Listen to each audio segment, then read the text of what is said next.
Bo día a todos. Hoxe, extraordinariamente, vamos celebrar o pleno ordinario, que outro día por unanimidade consideramos mellor aplazalo para esta hora, por coincidir o xoves ca misa de Corpus e ca procesión de Corpus. Pois aplazámolo para hoxe e, polo tanto, temos un pleno un pouco cargado de temas. Esperemos que non se dilate moito, pero, bueno, lógicamente necesitaremos o tempo que sexa preciso para atender todos estes asuntos e dar a resposta aceitada a todos os temas. Abrimos a sesión, que xa abrín fai un rato, pero volvo a abrir de novo. O primeiro punto que temos é a aprobación da acta da sesión anterior, sesión extraordinaria do pleno do 20 de maio de 2025. Algúnha obxección, algún comentario? Bueno, pois entón votamos. Votos a favor? Entón, apróbase por unanimidade. Pasamos ao punto número 2, que é a aprobación da adenda segunda para a prórroga por un ano do convenio de colaboración entre o Concello de Miño e a Sociedade de Xestión de Activos Procedentes de la Reestructuración Bancaria Sociedade Anónima para a cesión de vivendas destinadas a alugueiro accesible. A aprobación da adenda segunda. Logo de ver o convenio de colaboración entre o Concello de Miño e a Sociedade de Gestión de Activos Procedentes de la Reestructuración Bancaria Sociedade Anónima para a cesión de vivendas destinadas a alugueiro accesible e o modelo de contrato de cesión en usufructo, polo que se ceden ao Concello de Miño unha serie de vivendas baleiras que van ser destinadas a alugueiro social ou, seu caso, de emerxencia social, co fin de asegurarlles unhas condicións dignas de vivenda ás persoas que se atopan nunha situación económica na que contan con recursos insuficientes para acceder ao mercado de vivendas en alugueiro, aprobado por acordo plenario de data 4 de febreiro de 2021 e asinado o 26 de febreiro de 2021 cunha duración de 4 anos. Logo de ver que a adenda para a prórroga do convenio de colaboración entre o Concello de Miño e a Sociedade de Gestión de Activos Procedentes da Reestructuración Bancaria para a cesión de vivendas destinadas a alugueiro asequible, na que se establece un prazo de prórroga de un ano ata o 26 de febreiro de 2026, foi aprobada por acordo plenario do 20 de febreiro de 2025. Logo de ver que a Lei Reguladora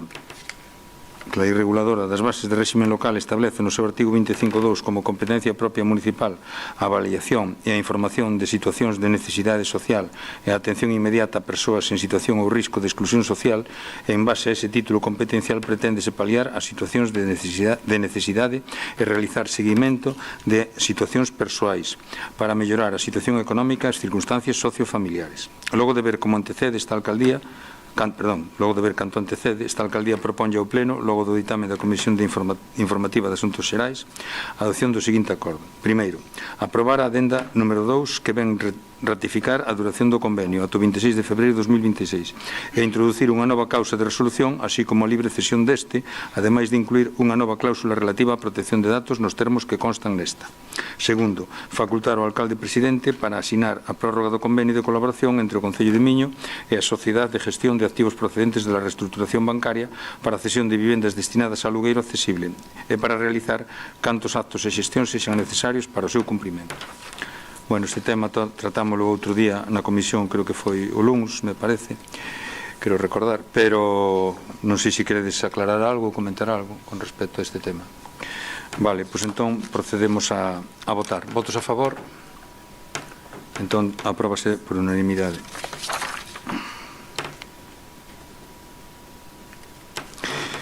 Pasamos ao punto terceiro.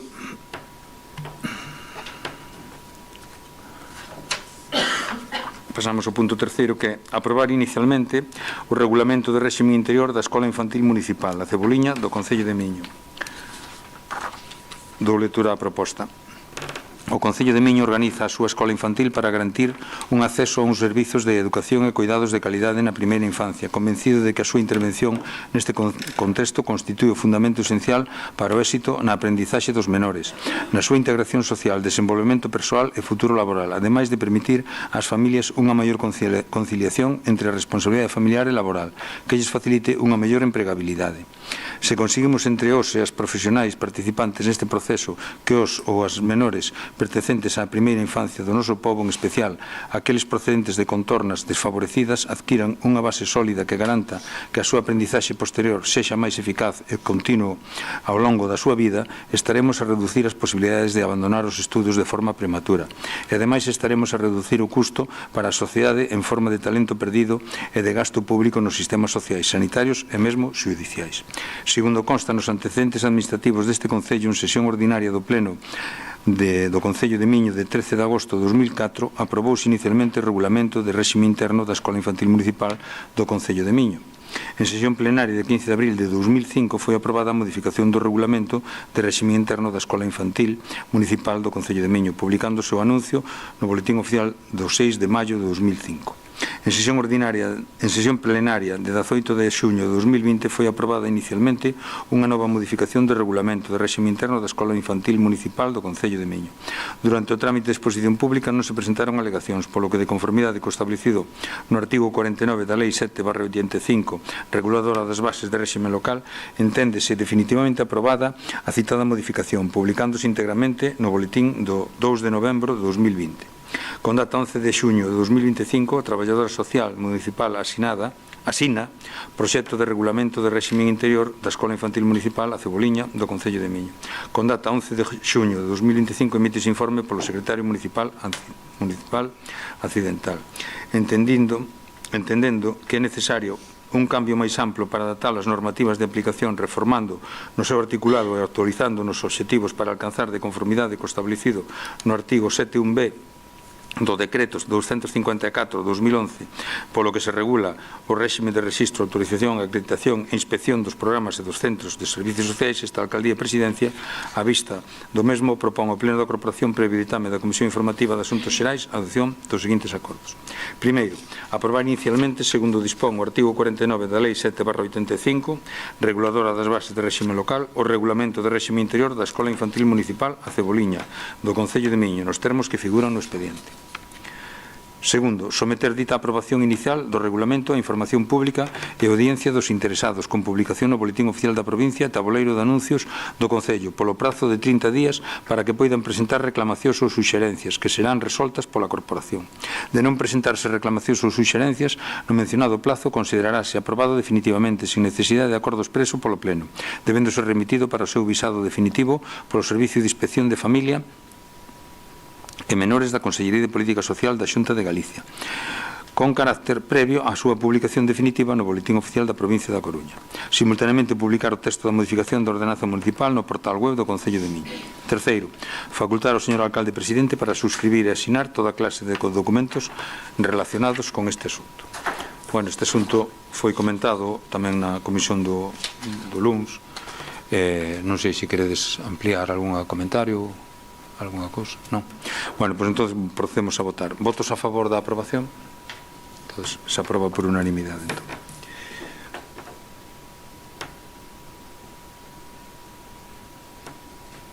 Pasamos ao punto cuarto, que é delegación da recadación voluntaria e executiva da taxa por entrada de vehículos a través de beirarrúas e por reservas da vía pública para aparcamento exclusivo, parada de vehículos e carga e descarga de mercancías de calquera clase na Deputación Provincial da Coruña. Dou lectura a proposta. Actualmente o Concello de Miño ten en vigor a ordenanza fiscal número 23, reguladora da taxa por entrada de vehículos a través de beirarrúas e por reservas da vía pública para aparcamento exclusivo, parada de vehículos e carga e descarga de mercancías de calquera clase, cuxa aprobación definitiva produciuse en data de 18 de setembro de 2008, non experimentando modificacións dende esa data. A recadación da taxa en período voluntario viñase xestionando directamente polo Concello, namentres que a recadación executiva era remitida á Diputación Provincial para que a súa recaudación pola vía de constrinximento. Se ben a partir desta anualidade 2025 a Deputación comunicou a esta entidade un cambio de criterio na aplicación do acordo de delegación de competencias asignado ao efecto e trasladou a necesidade de delegar necesariamente a fase de recaudación voluntaria da taxa na Deputación Provincial como condición previa para continuar ca fase de vía executiva do tributo, por tratarse dunha taxa de periodicidade anual e notificación colectiva mediante padrón. Esta alcaldía, en atención aos antecedentes expostos, encargoulle aos servicios da Tesorería Municipal a elaboración dun informe detallado sobre o cálculo aproximado derivado do impacto que podría ter no orzamento municipal a posible delegación da recadación voluntaria e executiva do padrón da taxa de vados desta entidade. O informe de Tesorería Municipal en data 5 de xuño de 2025, con dilixencia de conforme da intervención municipal, informe de control financeiro, concluiu o seguinte: efectuada un análise do volumen de gastos e ingresos que conlevaría a posible delegación da recadación voluntaria executiva do tributo na Deputación Provincial, verifícase que a mesma non produce un impacto negativo significativo no orzamento municipal. Esta alcaldía, tendo en conta o que antecede, en uso das atribucións que lle confire o ordenamento xurídico, propón ao Concello Pleno a adopción do seguinte acordo. Primeiro, delegar na Deputación Provincial da Coruña a recadación voluntaria executiva da taxa por entrada de vehículos a través de beirarrúas e por reservas da vía pública para aparcamento exclusivo, parada de vehículos e carga e descarga de mercancías de calquera clase. Esta é a ordenanza fiscal número 23. O exercicio das competencias delegadas levarase a cabo nos termos establecidos nas bases para a prestación dos servicios tributarios aos concellos da provincia aprobadas pola Deputación Provincial da Coruña. Segundo, publicar este acordo no Boletín Oficial da Provincia e abrir un prazo de 30 días hábiles a partir da data da publicación para a presentación de alegacións que serán resoltas polo Pleno do Concello. De non presentarse ningunha, este acordo entenderase automáticamente elevado a definitivo. Bueno, comentamos outro día tamén na comisión. Basicamente, pasar de delegar na Diputación que fagan tamén a recaudación voluntaria, porque a outra opción sería que nos levásemos a recaudación executiva, para o cual non temos persoal suficiente nin os medios axeitados. Lóxicamente, ao ser un tributo que tamén se fai por padrón colectivo, pois o lóxico é que teña o mesmo tratamento que as outras taxas. Non sei se queredes engadir algo, comentar algo. Daquela, bueno, procedemos a votar. Votos a favor da delegación? Vale, 9 votos a favor, votos en contra, abstencións, 3 abstencións.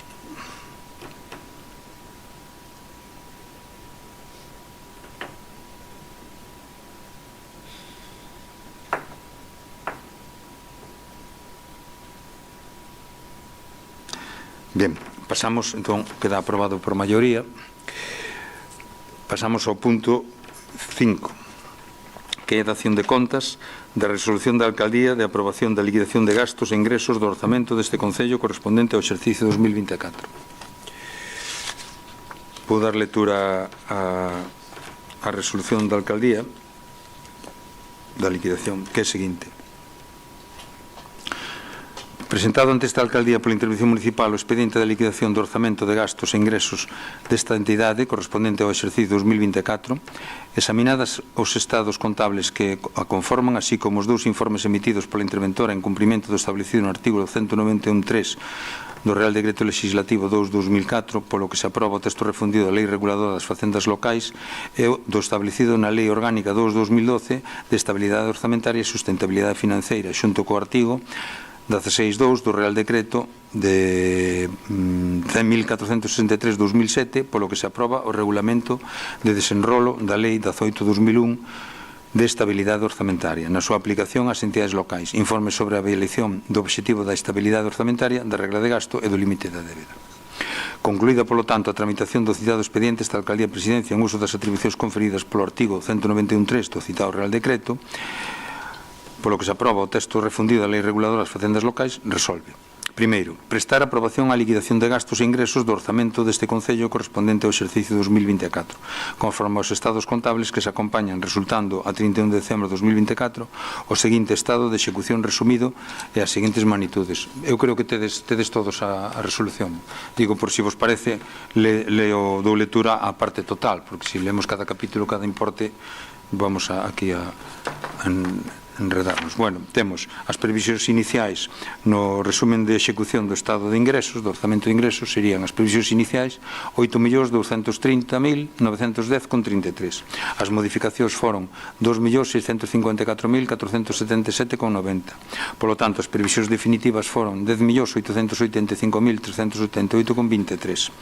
Sendo os dereitos recoñecidos netos, os dereitos recoñecidos netos 9.809.860,05, a recadación neta 9.804.495,62 e, polo tanto, pendente de cobro a 31 de decembro 5.364,43 euros. O resumo do estado de execución do orzamento de gastos o seguinte: os créditos iniciais eran, lóxicamente, teñen que ser igual aos dos ingresos, 8.230.910,33, as modificacións foron as mesmas, 2.654.477,90, polo tanto, os créditos definitivos 10.885.388,23. As obrigas recoñecidas netas 8.922.766,19 e os pagos reales efectuados foron 8.898.556,20. O pendente de pago 24.209,99. O resultado orzamentario, polo tanto, utilizando as distintas variables tanto de dereitos recoñecidos netos como de obrigas recoñecidas netas, o resultado orzamentario resultou de uns dereitos recoñecidos netos de 9.809.860,05 e unhas obrigas recoñecidas netas de 8.922.766,19. Queda, polo tanto, un resultado orzamentario do exercicio de 887.093,86. Vale, a esa cifra, o resultado orzamentario, se lle fa unha serie de axustes, como vedes no parágrafo 4, que di desviacións de financiamento negativas do exercicio que suman, e no parágrafo 5, desviacións de financiamento positivas do exercicio que restan, 464.208. Por lo tanto, o resultado orzamentario axustado queda en 895.407,26. Ben, logo, tamén se dá conta en esta resolución do remanente de tesourería, que tamén se compara ao seu cálculo co do exercicio 2023. Como vedes, unha vez que se introducen todas as variables que fan posible o cálculo deste remanente de tesourería, temos que no ano 2023 o remanente de tesourería para gastos xerais supuxo unha cantidad de 1.488.049,95 e no ano 2024 un millón máis, prácticamente, 2.411.480,23. Bueno, as reglas fiscais, segundo a Lei Orgánica 2/2012, según o obxectivo da estabilidade orzamentaria, a capacidade de financiamento 2024 é de 1.408.952,35. O obxectivo da regla de gasto, exceso de gasto computable 2024, sería 1.431.422,57. E o límite da débeda, que é o porcentaxe do nivel de débeda sobre os ingresos correntes liquidados no 2024, son 212,07%. Segundo, bueno, sigue sendo, como vedes, unha cifra bastante alta. Segundo, lóxicamente, aquí é o volumen de deuda sobre o total de ingresos, tal. Como sabedes, o volumen de deuda é moi alto, por eso este porcentaxe sale tan alto. Aunque vai disminuindo ano tras ano, a medida que vamos amortizando deuda, pero, bueno, sigue estando aí. Segundo, dar conta do contido e resultados da presente liquidación ao Pleno da Corporación na primeira sesión que se celebre a partir da data da presente resolución en cumprimento do establecido no apartado 4 do artigo 191 dos textos refundidos da Lei Reguladora das Facendas Locais.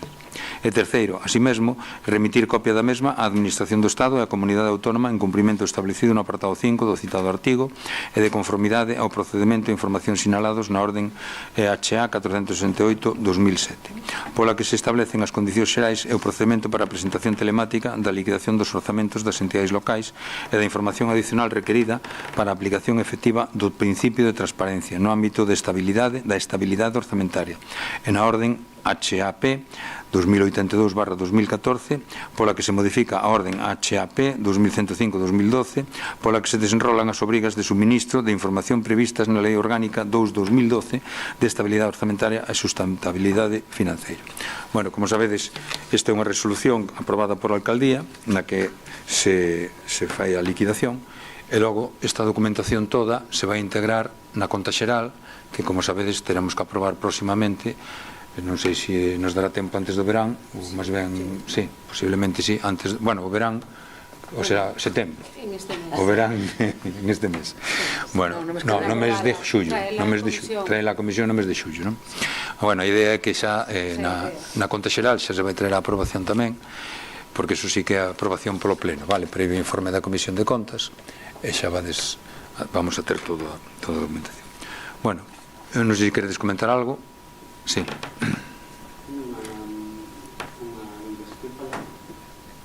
Ahora.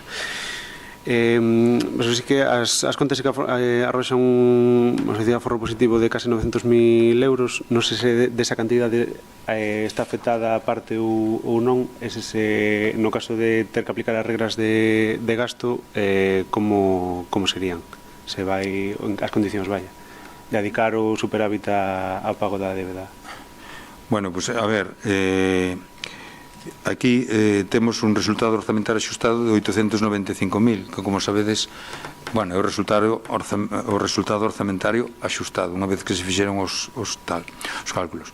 Hai unhas reglas fiscales que entraron en vigor este ano. Nós temos pendentes de aclarar realmente cal é as consecuencias desto, porque é verdad que poderíamos facer varias cousas. Unha delas podía ser amortizar anticipadamente a débeda. Eu non sei o que opinades vos, pero eu non son partidario, porque eu creo que se estamos precisamente, e vamos a ver despois no pleno unha serie de cousas que se están solicitando, eu creo que o que temos que mirar, e o que vou a preguntar eu tamén,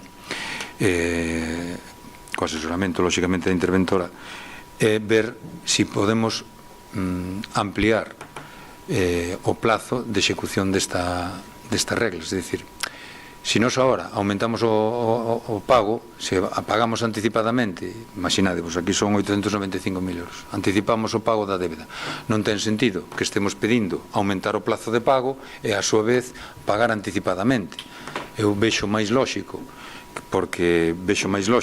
que se amplíe o plazo de pago, que iso o temos concedido, e logo este diñeiro, este remanente, utilizalo para unhas necesidades máis apremiantes que temos agora mesmo no Concello. Entón, eso estou pendente de consultalo, a ver que nos dicen. De todas maneiras, é verdad que, aunque o ano 2024 dá un resultado, como vedes, orzamentario bon, pero recordade que temos pendentes, que vamos a ver despois máis adiante, temos pendentes de licitar unha serie de contratos que están en trámite, sexa o da auga, o da basura, o da mantemento de zonas verdes e demais. Claro, recordade que esos contratos hasta ahora encaixábanos no orzamento porque eran precios, algúns estaban actualizados, pero outros eran precios de fai 20 e pico de anos. Entón, esos contratos, cando saquemos a licitación, vamos ter que, cando menos en algúns casos, duplicar o importe. Entón, eu creo que ten máis, para min, ten máis justificación que digamos ese diñeiro a facer as novas contratacións e non manter os contratos prorrogados de forma anómala, non? O sea, non é o correcto. Entón, bueno, eu non sei o que opinades vos, de se vedes que pode ser unha vía de solución ou intentar non amortizar anticipadamente. Eu non sei, Fátima, non sei o que opinas. Ou ti, a ver. A ver, eu estou de acordo en que é unha tontería que se conseguiron con boas condicións en canto ao préstamo amortizar a deuda non vai a beneficiar. O importante é que este carto se pode invertir nas necesidades que ten o pobo. Claro. Sí. Ti, Alberto, que opinas?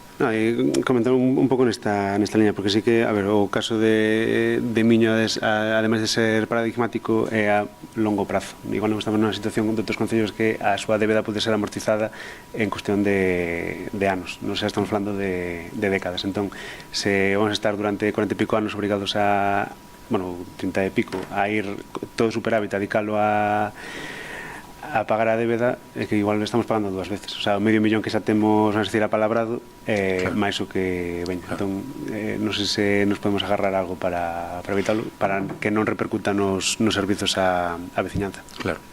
Bueno, me alegra que estemos de acordo, porque, a ver, a miña intención, lóxicamente, temos que asesorarnos, porque xa sabedes que estuveron 3 anos en suspenso desde a pandemia as reglas fiscais, 22-23, perdón, 21 e 22, non é 20, desde o 20, 3 anos. Entón, 20, 21, 22, 23, 4 anos. Entón, claro, eu teño que preguntar isto, porque, lóxicamente, tenemos que ver que opción temos. Pero a min me parece que se xa vamos a pagar este ano 500.000 euros de reducción de débeda, pois pagar 1 millón máis, pois home, eu creo que os cartos deberíamos de utilizalos. Eu considero que calquer persoa que non sexa meramente literal, é dicir, se vas á norma estrita tal como pon, ao mellor si o terías que facer, pero calquer persona que utilice un criterio de razonabilidade pues, entenderá perfectamente esta proposta, non vas a pagar cando tes un montón de necesidades ahora mismo aí pendentes, non? Bueno, pois eu eso, me alegra de que coincidamos e vamos a xestionar isto, a ver como facemos. Algo máis? Bueno, pois dada conta deste punto, pasamos ao punto número 6, que é a dación de contas do informe resumen anual dos resultados de control interno realizados no Concello de Miño durante o exercicio 2024 pola intervención municipal. Bueno, este é un informe que sabedes que temos que traer todos os anos, unha vez que está elaborado, para dar conta ao pleno. É un informe bastante extenso, como vistedes son 56 páxinas, todos o tedes, non? Me parece que o tedes todos. Entón, bueno, aí podestes ver un pouco, bueno, pues aí o informe da interventora, pues un pouco a continuación se expoñen aí as conclusións da función interventora. Bueno, eu, se vos parece, non sei se queredes comentar algunha cousa ou entrar en detalle en algo. Que? Bueno, é que isto é eu teño na última páxina son as conclusións, se queredes leo as conclusións. As conclusións da función interventora di: A. La fiscalización previa, plena y limitada de requisitos básicos en las fases del gasto de autorización A y compromiso del gasto D o fase acumulada de autorización y compromiso del gasto AD ha tenido casi en su totalidad opinión favorable, a excepción de 3 informes de reparos suspensivos en la fase de autorización del gasto por contrataciones de personal laboral temporal, incumpliendo los requisitos que sustentan este tipo de contratos. Bueno, logo vamos a falar de cales son este tipo de contratos. O pode aclarar mellor a interventora, pero bueno, logo falamos. B. En el ejercicio de la función interventora se han emitido 40 informes de reparos suspensivos en la fase de intervención de reconocimiento de obligaciones, cuyas discrepancias se han resuelto por resolución de alcaldía. Dichos reparos obedecen en su práctica totalidad al reconocimiento de obligaciones que no tienen como soporte previo un gasto aprobado y fiscalizado favorablemente, contratación irregular o contratación menor sin estricto cumplimiento a sus requisitos de tramitación. C. La intervención formal y material de las órdenes de pago y pago material han tenido en su totalidad opinión favorable. Se ha omitido la fiscalización previa en un expediente de contratación suministros con defectos en su tramitación que no ha supuesto la nulidad de las actuaciones. Tercer punto. Conclusiones de la función de control financiero. El control permanente previo ha tenido una opinión favorable en totalidad de los expedientes. B. El control permanente posterior y la auditoría pública no se ha podido realizar por no disponer esta intervención de los medios personales necesarios y suficientes para desarrollar un modelo de control eficaz en los términos que establece el artículo 4 del Real Decreto 424/2017. Recomendaciones. Bueno, digo que isto está en castelán, estou lendo en castelán porque é un informe que vai para o Ministerio, me parece, non? Recomendaciones. Siguiendo las instrucciones de la IGAE sobre el contenido y estructura del presente informe, la funcionaria que suscribe procede a detallar a continuación unas mínimas recomendaciones que a su juicio y conforme a las conclusiones previamente expuestas se estiman pertinentes para resolver las deficiencias detectadas. A primeira é seguinte: aprobar unas instrucciones de contratación administrativa para establecer los procesos de tramitación de los expedientes de contratación, estableciendo los roles de los intervinientes bajo los principios de legalidad, planificación, racionalización, simplificación administrativa, importancia relativa, transparencia, eficiencia y eficacia que evite los incumplimientos de tramitación expuestos. Segundo punto, minimizar el recurso al contrato menor previsto en el artículo 118 de la Ley de Contratos del Sector Público, a la vez que potenciar la implantación de circuitos que impidan su gestión con incumplimiento. Tercero punto, advertir a las concejalías de la necesidad de tramitar el gasto con absoluta sujeción a las recomendaciones anteriores. Cuarto punto, reforzar, reorganizar los departamentos implicados directamente en la gestión que muestra debilidades. Quinto punto, descargar el Departamento de Intervención de labores de gestión con la finalidad de permitir que los cometidos de su exclusiva competencia sean cumplidos en su totalidad, controles posteriores y auditorías.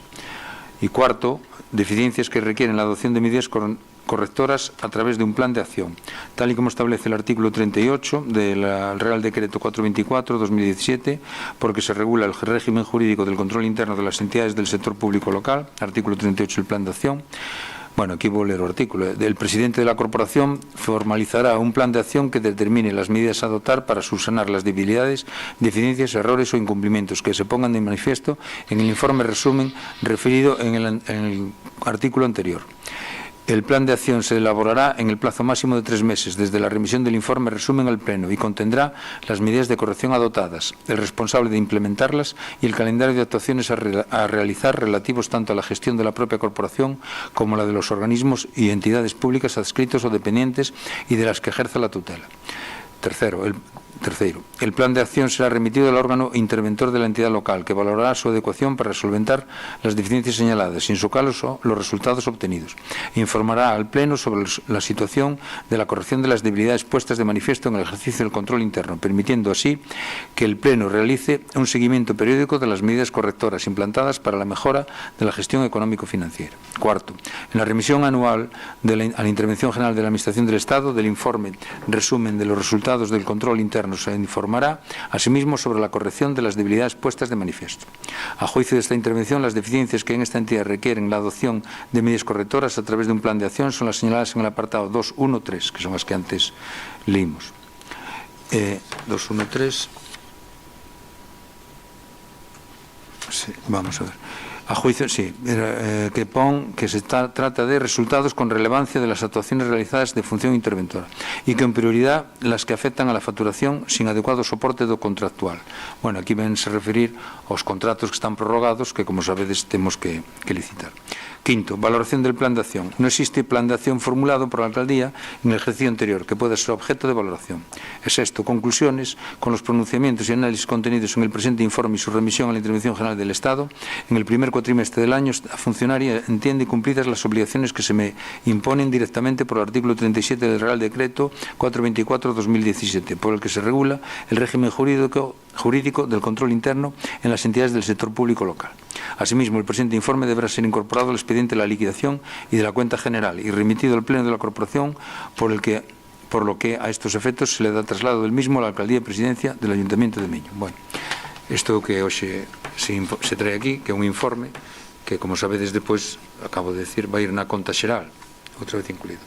Non sei se, por exemplo, os 3 contratos que falaba aí de contratacións de personal se refire aos contratos de temporada, verdad, María? Se queres, María, comenta un pouco máis en detalle. Os contratos de temporada, que son os temas socorristas, bueno, explica, María, mellor. Nada, coa nova reforma esta, bueno, xa non é tan nova, pero as contratacións estas temporais, cando son de estacionais, recorrentes, pois a lei sí que se sanca postos de fixos discontinuos. Pois fai uns anos que se veñen ponendo informes desfavorables para que se creen unhas prazas, pero bueno, que a corporación terá que estudiar, pois os socorristas,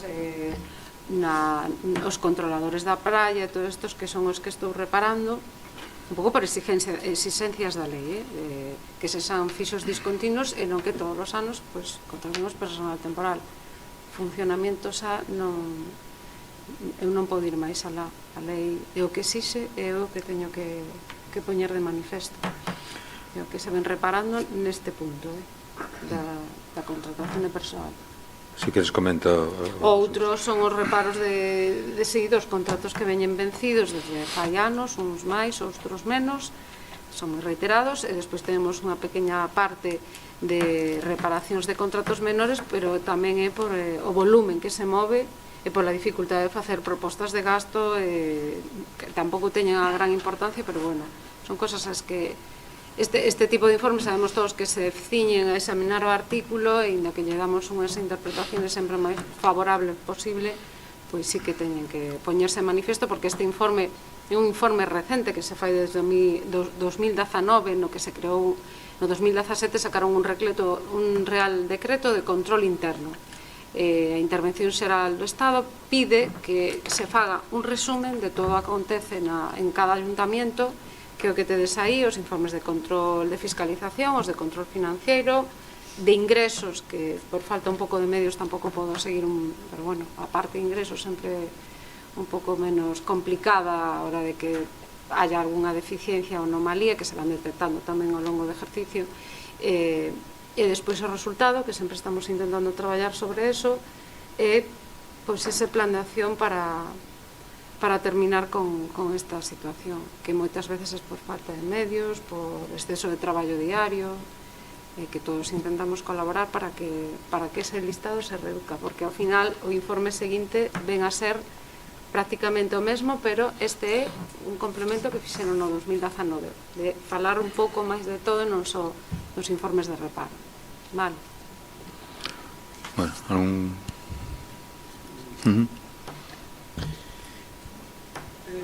Case preguntarse, dentro desas recomendacións do plan do que falábamos, se hai unha previsión, digamos, para cambiar un poquinho a dinámica que vemos, bueno, eso ao longo das semanas e dos meses, cando van chegando esa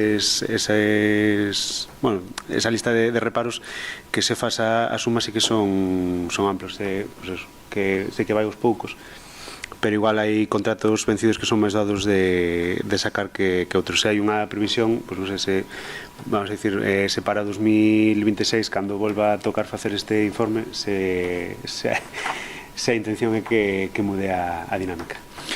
Mira, a ver, eu creo que o faláramos xa en algunha outra ocasión, non? Hai unha serie de contratos que son os, digamos, os máis voluminosos por importe, que son os que lle estamos dando prioridade. É verdad que para sacar un contrato, por exemplo, un contrato moi voluminoso que é o da auga e o de saneamento, xa sabedes que empezamos cantos meses fai que empezamos. Ainda estamos en toda a tramitación, porque agora isto foi a donde foi o Consello Consultivo, o Consello Consultivo nos ten que contestar tanto. Claro, ese contrato, mentres non este renovado, pero para renovalo, xa vedes que leva casi un ano, por toda a tramitación administrativa que hai que facer, mentras tanto, esas facturas van a estar reparadas. Agora tamén temos o contrato de zonas verdes, que xa estamos prácticamente ultimando, para poder sacar a licitación. Queríamos sacarlo a ver se pode ser agora no verán xa, sacar a licitación. E despois temos contrato de basura, contrato de roza de camiños, contrato de limpeza de lavadeiros e fontes, bueno, hai un montón de contratos, e servicios informáticos, seguros e demais, que son de menor cuantía, que a ver, que van a ter, lógicamente, vanse prorrogando e van tendo reparos, pero os máis voluminosos son estes que citei: zonas verdes, auga, basura e roza de camiños e limpeza de edificios públicos. Esos son os de máis volumen económico. A idea que nos agora, aquí como dice no informe, a alcaldía ten que elaborar un plan, creo que era un plazo de 4 meses desde a presentación deste informe a pleno, é dicir, agora terei 4 meses para elaborar un plan de acción para ver como vamos a enfocar isto. A ver, o plan non está escrito, o temos de palabra, porque o temos falado, sabedes que contratamos a unha técnica de contratación precisamente para sacar adiante todos estes temas. Entón, bueno, ela está sacando adiante bastantes cousas, bueno, pues, en eso, pero ahora vámoslo facer por escrito, porque xa que é un requisito legal, pues vámoslo facer por escrito. E vamos aí a marcar plazos. Unha vez que saquemos os grandes, que pasa? Ven un pouco ligado co anterior. Para sacar os grandes, por exemplo, o contrato da basura, o temos a precios, vais actualizando cada ano, pero os precios, lógicamente, non son os de fai 20 anos. Entón, vamos ter que dotar presupuestariamente unha cantidade máis grande. Entón, ti para licitalo, tens que ter orzamento. Entón, vamos ter que contar con recursos suficientes para poder licitalo. Entón, aí ven un pouco que antes falábamos, que eu, xa vos dixo, me alegro de que coincidamos, porque a nosa intención é aproveitar esa posibilidad que temos de remanente para sacar estas contratacións. Cal é a ventaxa? Que estas contratacións despois vamos a sacar por canto é agora? 15 anos? 20 anos? A basura, zonas verdes, todo isto. No, las zonas verdes por menos. Claro, pero vas ter, imagínate, 8 anos ou 10 anos que, bueno, xa digamos que xa tes ese contrato licitado. Claro, cando cheguen, tamén é bon non sacar todos os contratos á vez, porque o que lle toque despois, cando lle venzan, tamén menudo marrón, porque, claro, agora están nos caendo todos á vez. Entón tamén é un marrón que che venzan todos á vez, non? Entón, bueno, a ver, esa é a idea, non? Non sei, Fátima, ti... Non. Alberti, listo. Bueno, entón, dado conta deste punto, pasamos ao punto número 7, que ven sendo o mismo, como decía a interventora, que é elevación ao Pleno para o seu coñecemento dos informes de reparo emitidos no ano 2024 con resolución do presidente contraria ao mesmo ou con resolución de validación de gasto. Bueno, xa sabedes que a intervención fai algúns reparos, esos reparos eu os podo levantar, teño esa potestade de levantalos, co cual, pues, digamos que se legaliza ese, poñamos, incumprimento, non? Entón aquí, eu creo que aquí o que fai é xa máis detalle, como vedes, o listado é un listado de facturas que son as facturas que son facturas de contratos prorrogados que lóxicamente se abonan, porque tampouco o que non sería lóxico é que o empresario che preste o servicio e que logo ti fagas un enriquecemento injusto, non? Que é como se di xurídicamente, dicir, se ti lle dices, oi, ti prestamos o servicio e depois non che pago porque a interventora mo repara, eso non é lóxico. É dicir, se xa nos están preparando facendo o xeto do contrato, pois o lóxico é que logo paguemos. Bueno, aquí é o mismo informe, pero que a numeración... Era o que había antiguamente. Sí, este era o informe resumen dos reparos e outro é como unha ampliación deste. Porque vai a diferentes órganos, Xa. O pide a Intervención Xeral do Estado e este máis para o Pleno. Sí, este vai en galego, de feito, non? Sí.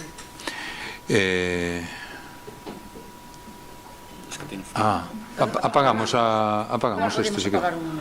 Apagamos, se queredes. Claro, que eu por eso vos dicía que o aire... Si fai calor despois volvemos a poñer.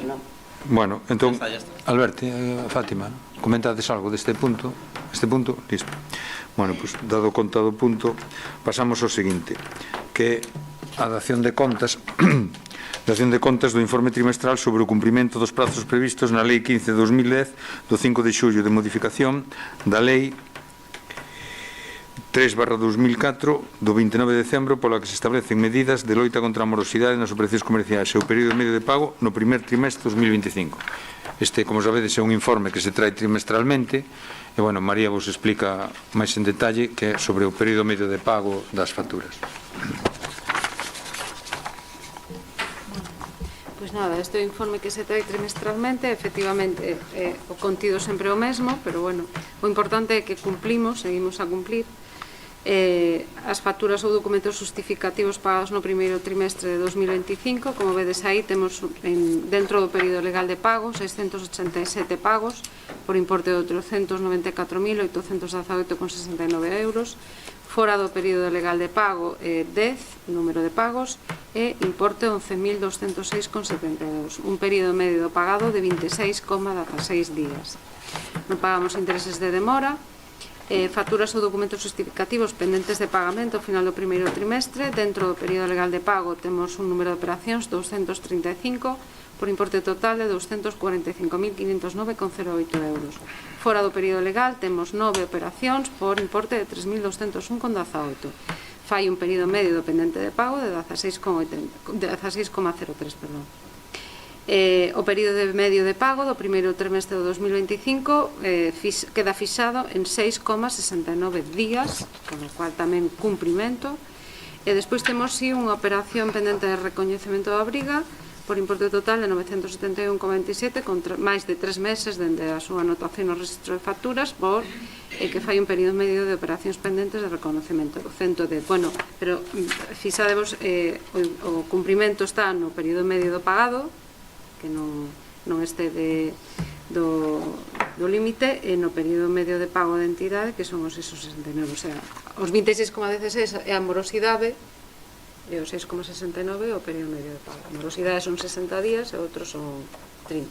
30, sí, o límite de pago está en 30 días, como sabedes, é o cálculo que fai aquí a Tesorería e Intervención é 6,69, o sea que, digamos, que as facturas, porque non todas se pagan en 6,69, unhas se pagan en 10 días, outras en 3, outras en... Pero, bueno, o período medio sale 6,69. É que hai unha factura que a veces hai facturas que quedan aí paradas, a veces non é que queden paradas, é que o proveedor a veces ten que xustificar que está o corrente de pagos na Seguridade Social e a Facenda. Isto, desde que temos a tesorera, pois ela se encarga de facer estos controles, o cual está moi ben, porque a veces lle pagas a xente que é debedora ca Facenda, incluso co Concello. Entón ela fai esas comprobacións e mentres non lle xustifican, pois a factura non se paga. Vale. Bueno, dado conta deste punto, pasamos ao seguinte, que é o punto número 9, que é dación de contas das resolucións da Alcaldía dende o 14 de abril de 2025, resolución número 334/2025, ata o 8 de xuño de 2025, resolución número 498/2025. Bueno, dado conta deste punto, pasamos ao 10.10, que é a dación de contas das actas da Xunta de Goberno Local das seguintes datas: 8 de 4 do 25, 16 de abril de 2025, 23 de abril de 2025, 30 de abril de 2025, 9 de maio de 2025, 16 de maio de 2025, 21 de maio de 2025 e 30 de maio de 2025. Estas as recibides todas. E pasamos ao punto seguinte, que son as mocións. Vamos a empezar polas mocións que están na orde do día, que xa están incluídas, que se presentaron en plazo, e logo, se tedes algunha outra moción, que me parece que Alberto tiña previsto presentar outra moción, logo a metemos de forma extraordinaria. Bueno, entón, as que están na orde do día é a primeira moción, que é do Grupo Popular, que é sobre a mellora das rúas no centro de Miño. Entón, Fátima, si queres. Bueno, bons días a todos. Empezo. É responsabilidade do Concello de Miño manter a funcionalidade e seguridade vial das estradas da súa titularidade.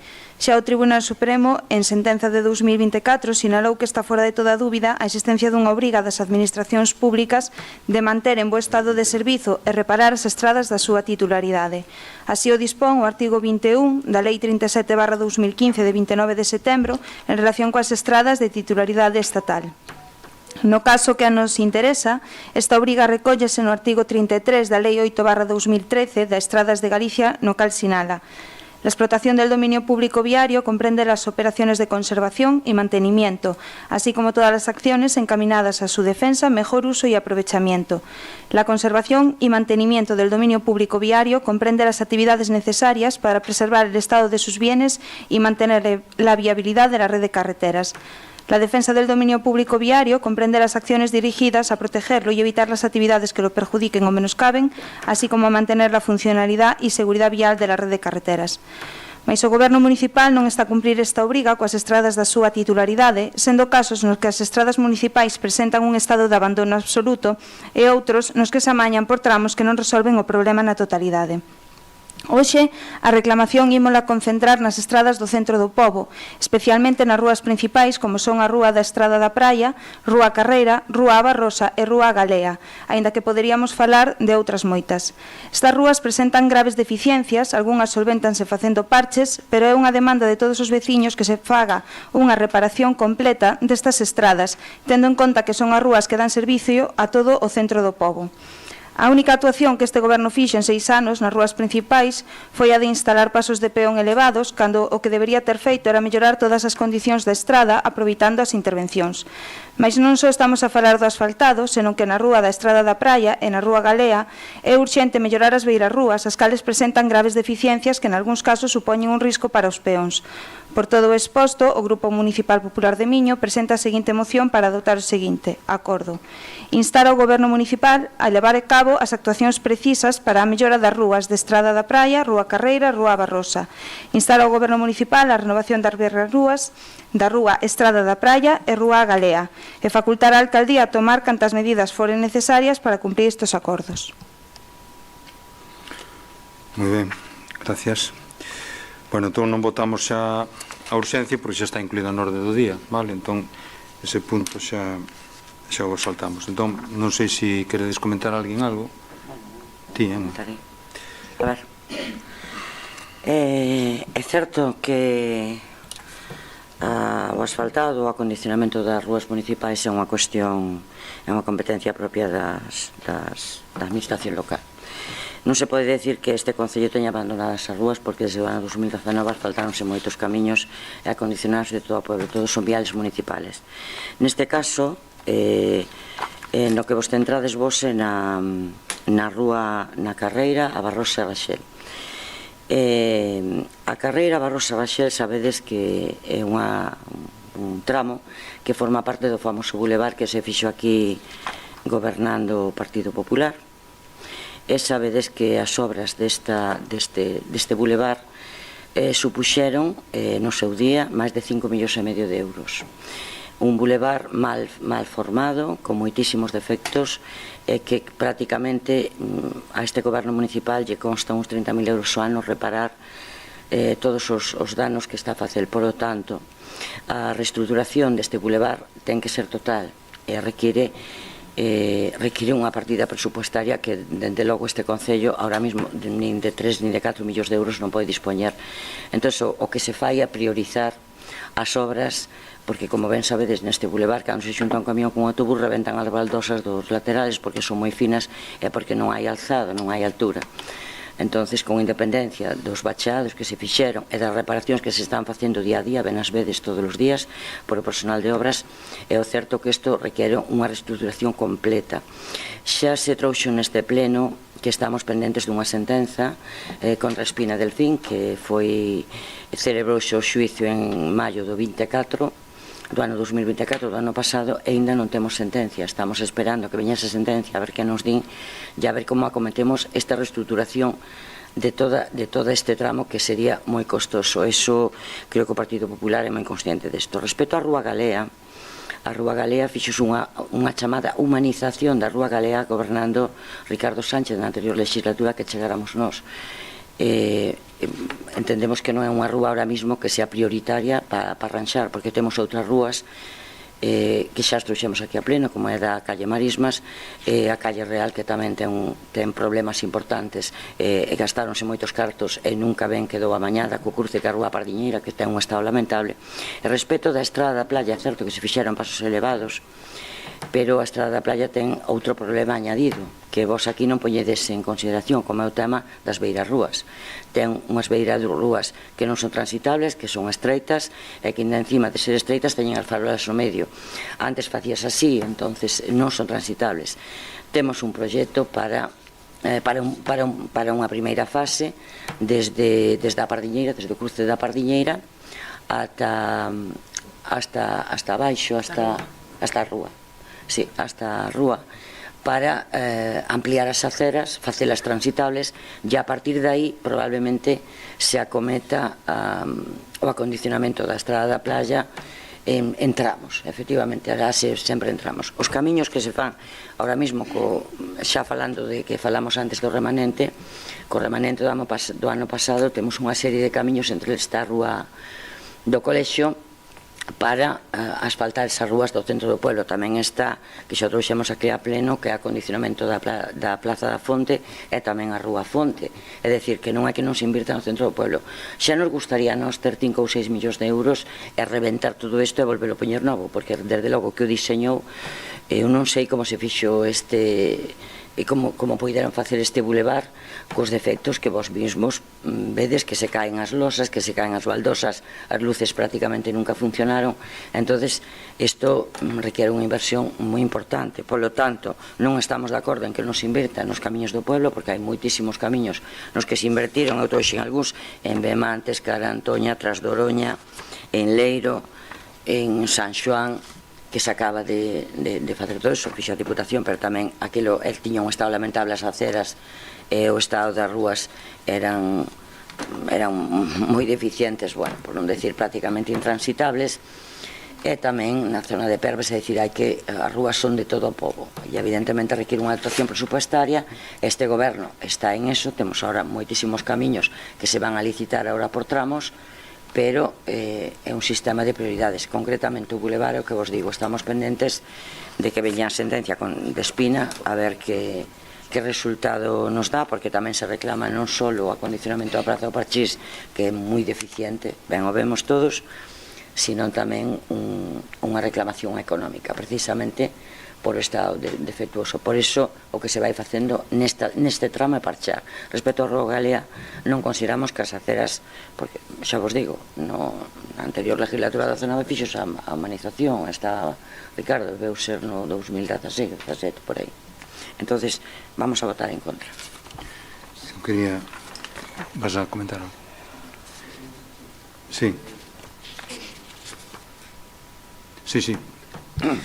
Sí, desde o BNG de Miño sí compartimos en parte a preocupación reflexada no fondo desta moción, mas tamén somos conscientes de dúas cuestións. Penso que xa se adiantaron antes. A primeira, hai que ter en conta que os recursos son finitos, polo que é necesario aplicar criterios de racionalidade e necesidade, xa que estamos a falar dun investimento moi elevado. Lembrar só, como xa se fixo, que o amaño da Avenida das Mariñas ocasionara un desembolso de 240.000 euros, polo que o amaño das rúas es que fai a mención a moción podría multiplicar por 4 ou 5 este gasto con total tranquilidade. E a segunda é que no caso de levar a cabo algunha actuación no referente ás beirarrúas sempre debería primar a mellora da seguridade e a accesibilidade. Como dicía, entendemos a preocupación e a necesidade, mas dubidamos que neste momento o Concello de Miño teña capacidade para executar estas obras. Unha solución viável sería establecer diferentes fases para que este gasto sexa asumível e adicar tamén como idea parte dos fondos do POS da Deputación dese plan único para este fin. Tendo en conta estas consideracións, desde o BNG, insisto, non temos problema en apoiar esta iniciativa, mas atendendo a estas cuestións. Moitas gracias. Bueno, eu quería engadir solamente dous. Sí, Fátima, perdón. Bueno, debo dicir que, o voto en contra do Goberno xa o esperaba. É verdad que supón unha inversión moi alta, por iso tampouco puxemos un compromiso de plazo, senón que o que queríamos refletir neste pleno a través desta moción é que hai unha necesidade real de invertir no centro do pobo en unhas estradas que dan servizo que a todas as parroquias, pois estamos a falar das estradas que comunican as parroquias co centro do pobo. E iso, na moción non vai ningún plazo porque é unha obra grande, unha obra que hai que facer por tramos, pero sí que queremos resaltar a importancia de leválas a cabo, especialmente na zona da Rúa da Estrada Praia, a mellora desas beirarrúas que en moitos sitios son incluso perigosas para os peóns, sobre todo xente con problemas de mobilidade e demais. Entón, eso queremos que polo menos si se teña en conta esta proposta, aínda que, a moción non se aprobe, pero que se teña en conta que a necesidade que hai. Sí, gracias, Fátima. Bueno, eu quería engadir dous aspectos que complementar un pouco o que dicía Emma. Eu tamén estou de acordo contigo en que efectivamente nos somos conscientes de que hai que facer esos arranxos, eso non se lle escapa a nadie.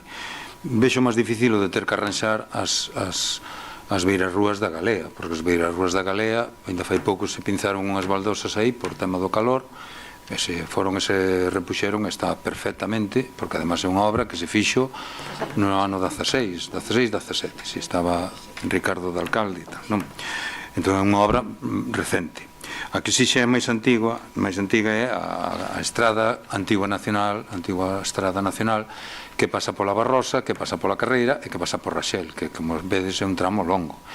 Pero eu quero recordar que nos anos 2004, 2005, 2006, non me lembro moi ben, agora estou falando de memoria, o Ministerio, para ceder ese tramo de estrada ao Concello de Miño, aportou unhas cantidades, non solamente ese tramo de estrada, sino todos os tramos de estrada que hai hasta Leiro, e incluso da Ponte do Porco, é dicir, a carretera vella nacional, para que o Concello de Miño asumira a súa titularidade, o Estado, o Ministerio de Fomento naquel entonces, ou Obras Públicas, non sei como se chamaba, dou unha cantidad de diñeiro bastante importante para que o Concello asumira. Esa cantidad de diñeiro era precisamente para reformar e reparar esas beirarrúas, esas estradas.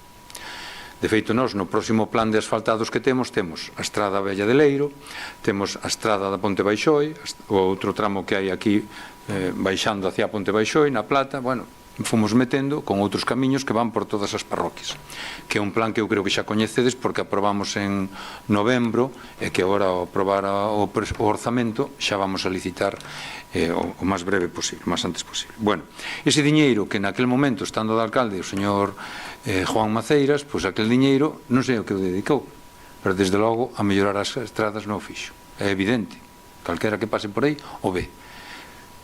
Eu non podo dicir se o dedicou a isto ou a aquelo. Sei que ese diñeiro non se invirteu para nada nesas estradas. Entón, bueno, é unha pena, porque podíamos ter ese diñeiro xa como un remanente aí para poder ir facendo ese amaño, que como vedes é obvio, acaba de decir tamén agora Alberto, e ti tamén o recoñeces porque o sabes, non? Que é bastante costoso facer toda esa reparación. E aí teremos que ir por partes. Despois, o tramo da Estrada da Praia. Eu fun á Diputación fai, non sei, 2 meses, 3 meses, non recordo moi ben, para confirmar se realmente a Diputación nos iba a asfaltar o tramo que hai desde a praia, é dicir, desde a curva donde pasado o Carboeira, donde inicia a praia, se nos iban a asfaltar eso hasta a final do término municipal de Miño. Bueno, pois fai pouco estuvo aquí o presidente da Diputación, Valentín, estuve con el, fomos ali pola praia para ver que tramo se iba a asfaltar. Efectivamente, se vai a asfaltar desde o tramo 0, curva, hasta pasado Perves, hasta pasado os Maristas, máis para de Perves. Dicir, incluso nos metemos nun tramo que é Pontedeume. Se meten, vamos, que é unha estrada da Diputación, pero vai a asfaltar. E cal foi a miña sorpresa cando me dicen que como o Ayuntamiento de Miño aceptou no ano 2015 a cesión do tramo provincial que era desde o cruce da Carreira hasta Pontedeume, era Diputación provincial, era provincial. Entón, miramos efectivamente, miramos nos expedientes e vimos que o que estaba entonces alcalde no mes de maio, abril, máis ben, marzo-abril, aceptou que a Diputación, en aquel momento estaba de alcalde o querido amigo Jesús Veiga, aceptou que a Diputación lle cedera ese tramo ao municipio, ese tramo de carretera, digo, desde o cruce da praia hasta a praia, perdón, desde o cruce da Carreira hasta a praia, que é 1 kilómetro, ben, aceptou que lle cederan a cambio de que lle asfaltaran. Vamos, ese negocio, eu creo que todo o mundo que faga un pequeno análisis se dá conta que é unha ruína para o Concello de Miño, como así vemos. É dicir, un asfaltado che dura 8 anos, 10 anos, isto foi no 2015, a carretera está deteriorada, e ora, se isto seguira sendo da Diputación, pois o mellor o tiñamos seguramente, porque como dixeron na Diputación, claro, que en vez de asfaltar ese tramo, asfaltaban ese tramo que van a asfaltar, mas este outro tramo, porque sería da Diputación. Esos cartos aforrabos o Concello de Miño. Pero claro, en aquel momento primaba outros intereses. O corto plazo, que máis ben era que no 2015, en maio había unhas eleccións, e creo que primou máis o interés electoral que o interés de futuro da vila. Eso foi un error. E si mo manifestaron na Diputación, entón, bueno, pois aí está, a carretera é nosa, e agora nos teremos que amañala. Antes o comentábamos, isto ben ligado co anterior, que agora si temos a posibilidade económica de ter aí ese diñeiro que vemos aí que de marxen presupuestario, pois eso podémoslo utilizar para isto. Pero non só para isto, porque temos, como sabedes, aprobamos un proxecto que son 240 e pico mil, 250.000 euros para cambiar as beirarrúas da estrada do colexio, a calle Marismas, que, a ver, tamén é unha prioridade, por ali pasan un montón de nenos, un montón de pais, un montón de veciños por ali. E despois temos xa en redacción outro proxecto para cambiar as aceras, creo que o comentou Emma, para cambiar todas as beirarrúas, xa está feito, non? Para cambiar as beirarrúas desde a Carreira, por lo menos hasta a estrada do colexio, que creo que non chegaba, creo, non? O primeiro tramo é desde a Pardiñeira. Desde a Pardiñeira. Claro, desde a Pardiñeira. Unha vez arregla a Rúa Real que cruza a Pardiñeira, desde a Pardiñeira, vale. O primeiro tramo é hasta a farmacia. Hasta o ponte da farmacia, hasta o ponte da vía, vale. Ese outro segundo tramo. E depois teremos que meter outro tramo que será hasta o Colla, claro. Hasta baixo. Eu creo que o ideal sería primeiro cambiar as beirarrúas, claro. E coincido, creo que dixo ti ou dixo Alberto, que eu creo que as beirarrúas é prioritario porque é, digamos, por onde máis transita a xente, por onde pasa un coche, bueno, pode haber un bache máis, un bache menos e tal, o coche pode esquivar, pero as persoas sí que nas baldosas, que estas baldosas son moi antigas, pois eu creo que sí que hai que melloralo, non? Bueno, estamos aí pensando en facer algo moderno, o arquitecto estaba redactando eso, se xa o terminou, pois me alegro, mellor. Esa é a idea, de ir facendo primeiro as beirarrúas e depois facer o asfaltado. Temos que pensar tamén que, como xa comentáramos, temos o proxecto de enlace da autoestrada ca Nacional 6, ali na Ponte Baixó, na Plata, antes de chegar á Plata, que é un proxecto que xa comentamos en varias ocasións, que eso tamén vai permitir quitar un montón de tráfico da vila, sobre todo o tráfico de camións pesados, que son os que máis están destragando incluso as beirarrúas, porque os camións estos de remolque e tal, cando giran, pues montan encima das aceras, non? Entón, bueno, Eu sei que é, sí, pero Fátima, se che votamos a favor, depois vas nos vir como Alberte, co Duanil, e vas nos vir cada pleno a recordarnos a ver por que votamos a favor. Entonces, comprende? A ver, quero dicir con isto que estamos de acordo, non vamos votar a favor, pero estamos de acordo, é verdad, iremoslo comentando moitas veces ao longo destes próximos meses, iremos comentando os avances, porque é verdad que eso temos que acometer. Temos outra rúa que está moi mal, moi deteriorada, como é a Calle Real, que tamén temos que darlle solución. Porque a Calle Real, camiño inglés, e transita centos e centos de persoas. Entón, claro, é verdade que a Calle Real se reformou non fai moitos anos, pero, bueno, é evidente que está totalmente destrozada.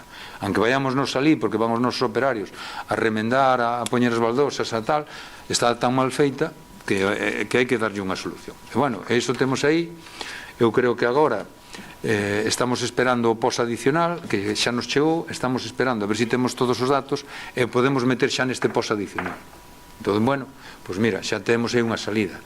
Claro, creo que foi ti, Alberto, ou non sei se ti, Fátima, de decir dedicar os próximos POS.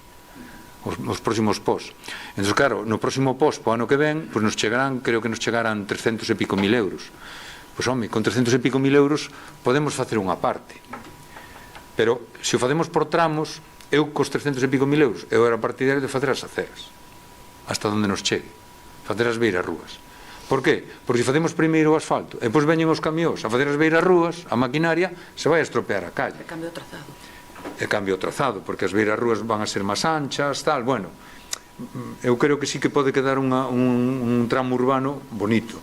Pero, bueno, a ver, temos o condicionante económico. Eu sei que ti a moción, porque a estuve lendo, non o dices que o fagamos agora. O dices que sí que o teñamos en conta. Eu por eso quero tranquilizar en este sentido que sí que o temos en conta. Pero, bueno, o POS tampouco podemos dedicar todo a isto.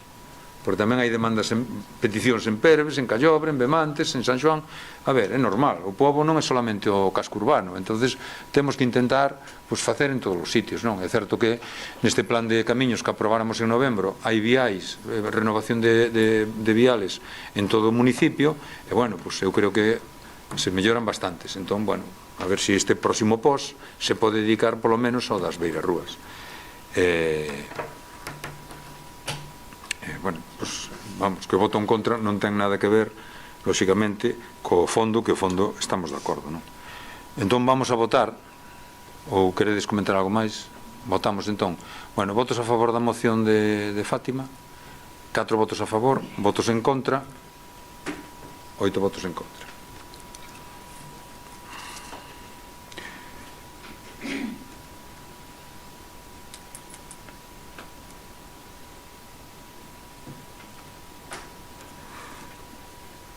Bueno, entón queda recitada a moción, pero, como digo, de forma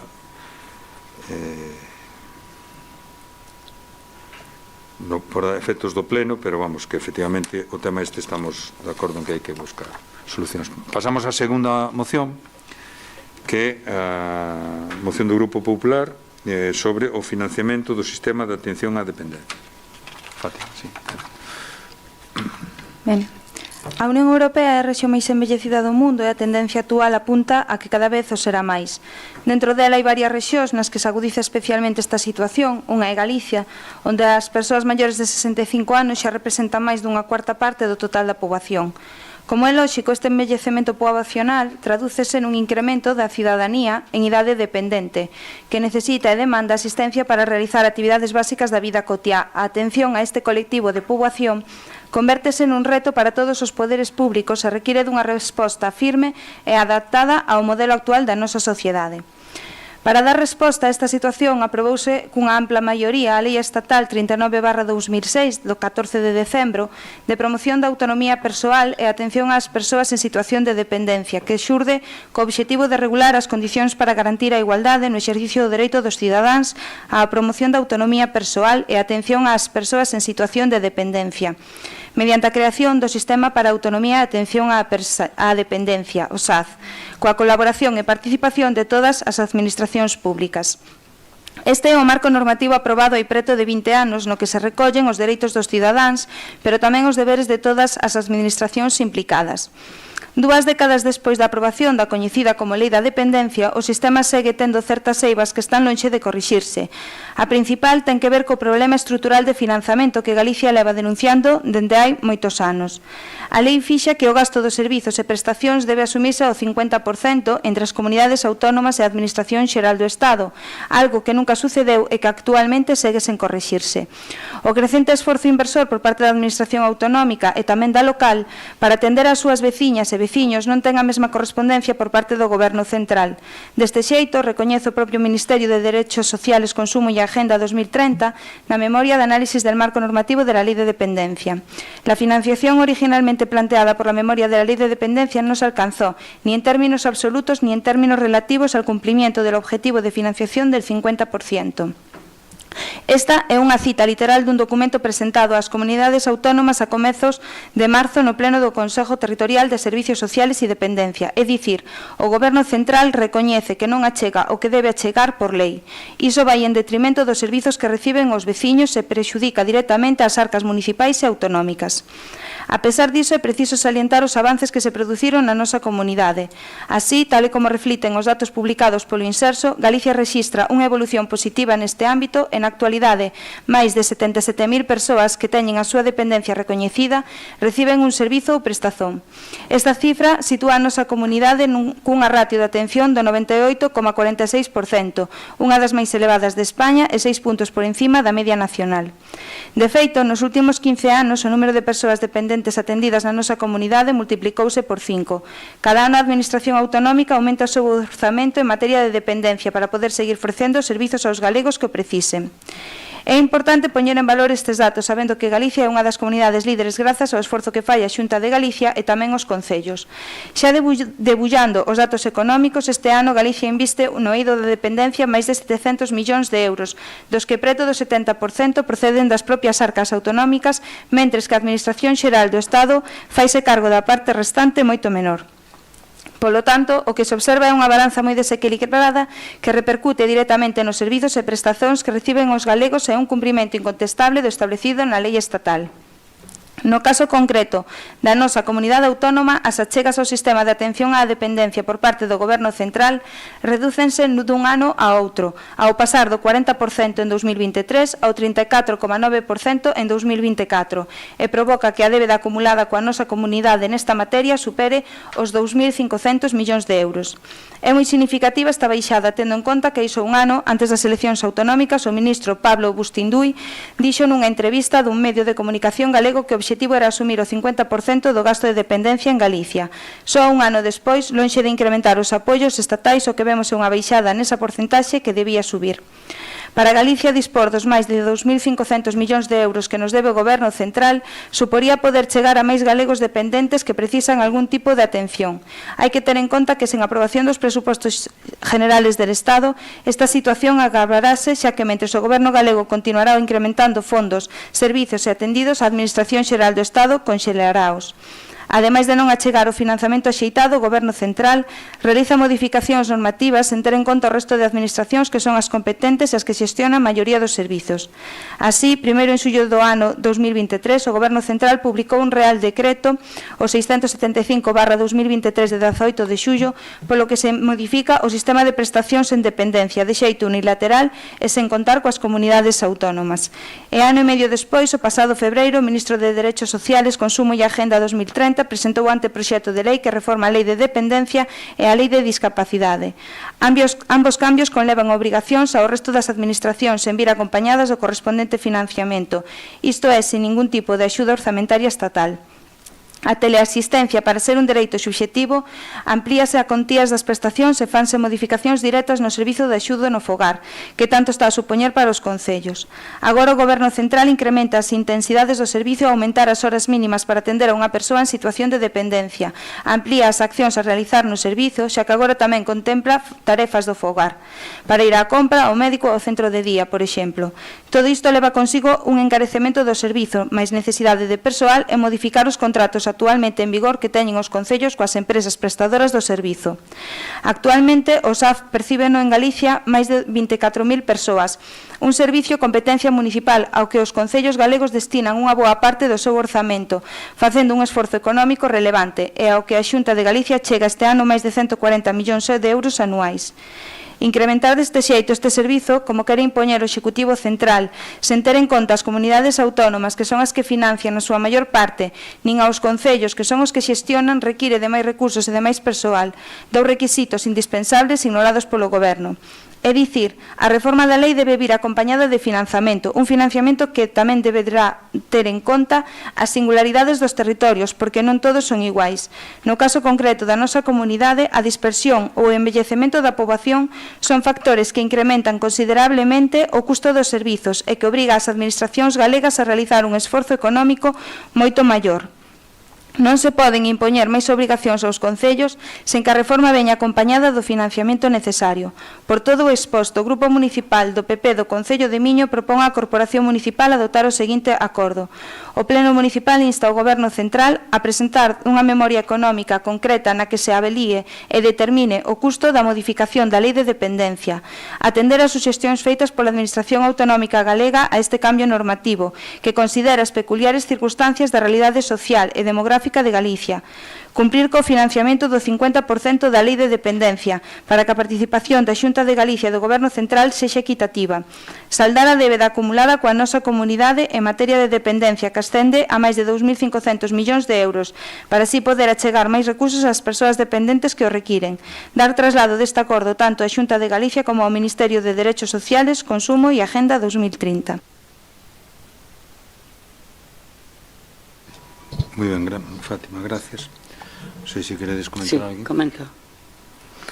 Vamos a ver, a Lei 39/2006 do 14 de diciembre, que é de promoción da autonomía personal, atención a persoas en situación de dependencia, a que faste referencia, recolle un sistema de financiación específico que establece a participación tanto das administracións públicas, principalmente a Administración Xeral do Estado, e as comunidades autónomas, así como as persoas beneficiarias das prestacións.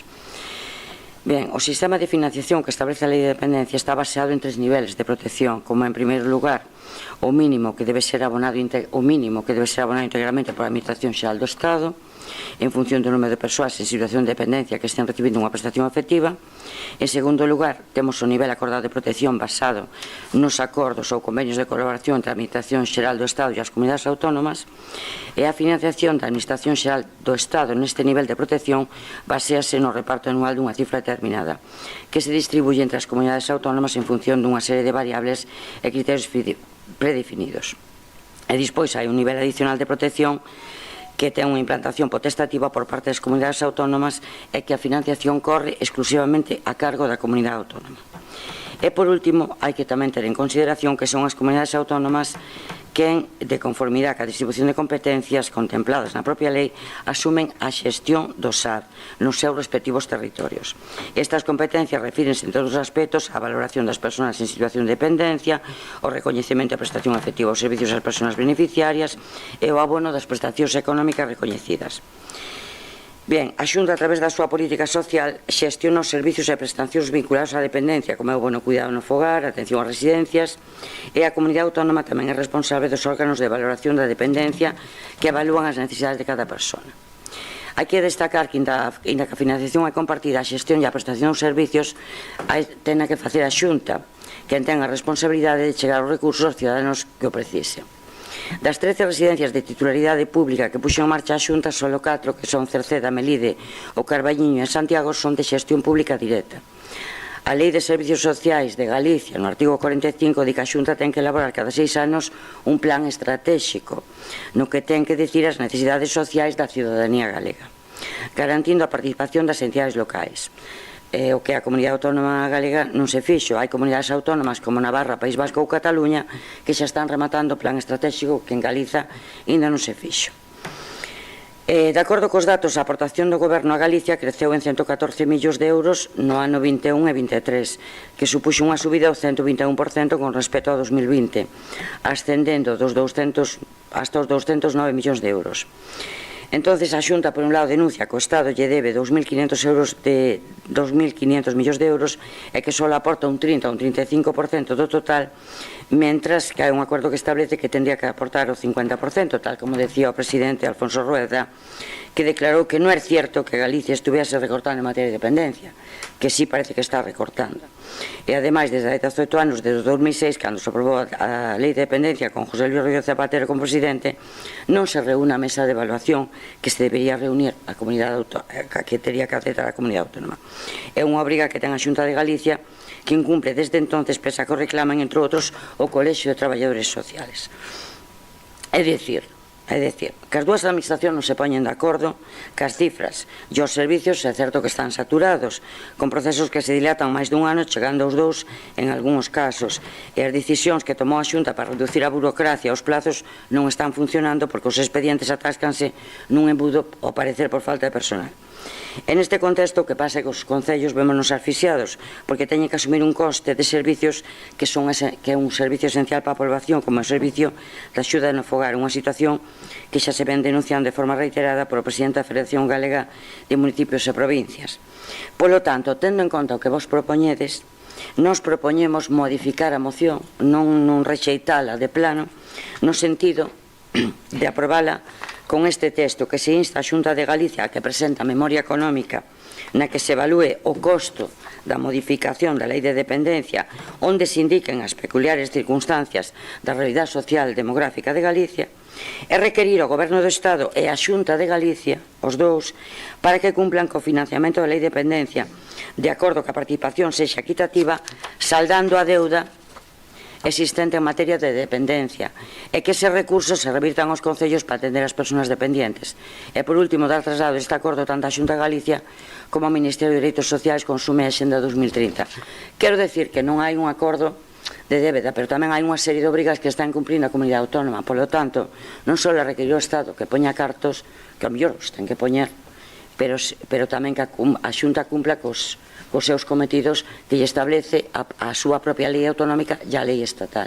Non sei que vos parece para instar os dous, porque as peculiaridades da demografía galega, esa memoria económica que pedides, compete a Consellería. Alberto, que ti querías en primeira ronda? Sí, vou intentar sintetizar. Bueno, sí que cabe destacar que desde que se aprobou a mencionada Lei de Dependencia no ano 2006, o financiamento do sistema de atención e axuda á dependencia debe nutrirse, como dicíamos, 50% Estado, 50% Xunta de Galiza.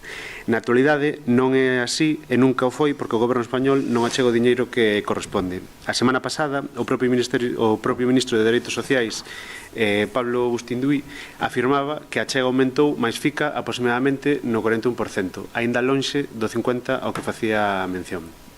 Tamén, nos últimos anos, tivo lugar un incremento da achega orzamentaria pola súa parte a través dun plan de choque, ademais da recuperación de dereitos recortados polo goberno do Partido Popular na época de Mariano Rajoy.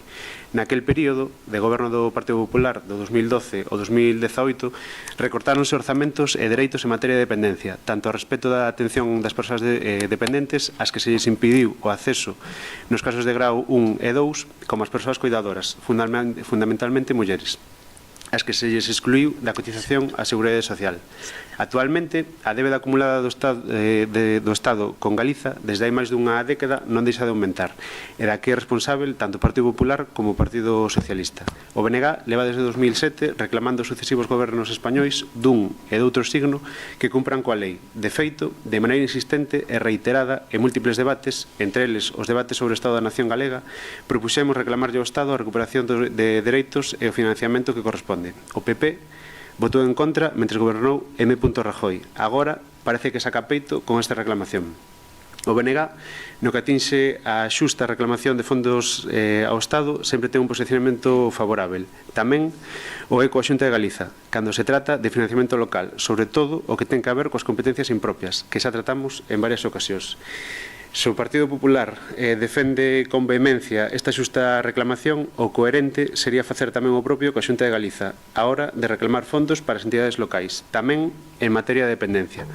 Polo que xa postos a introducir emendas, nós tamén propoñemos unha de engádega que sería incluir nos acordos que o Pleno Municipal insta ao Goberno da Xunta de Galiza a aumentar a achega municipal para o SAF, chegando, cando menos, aos 20 euros hora, de carácter xeral.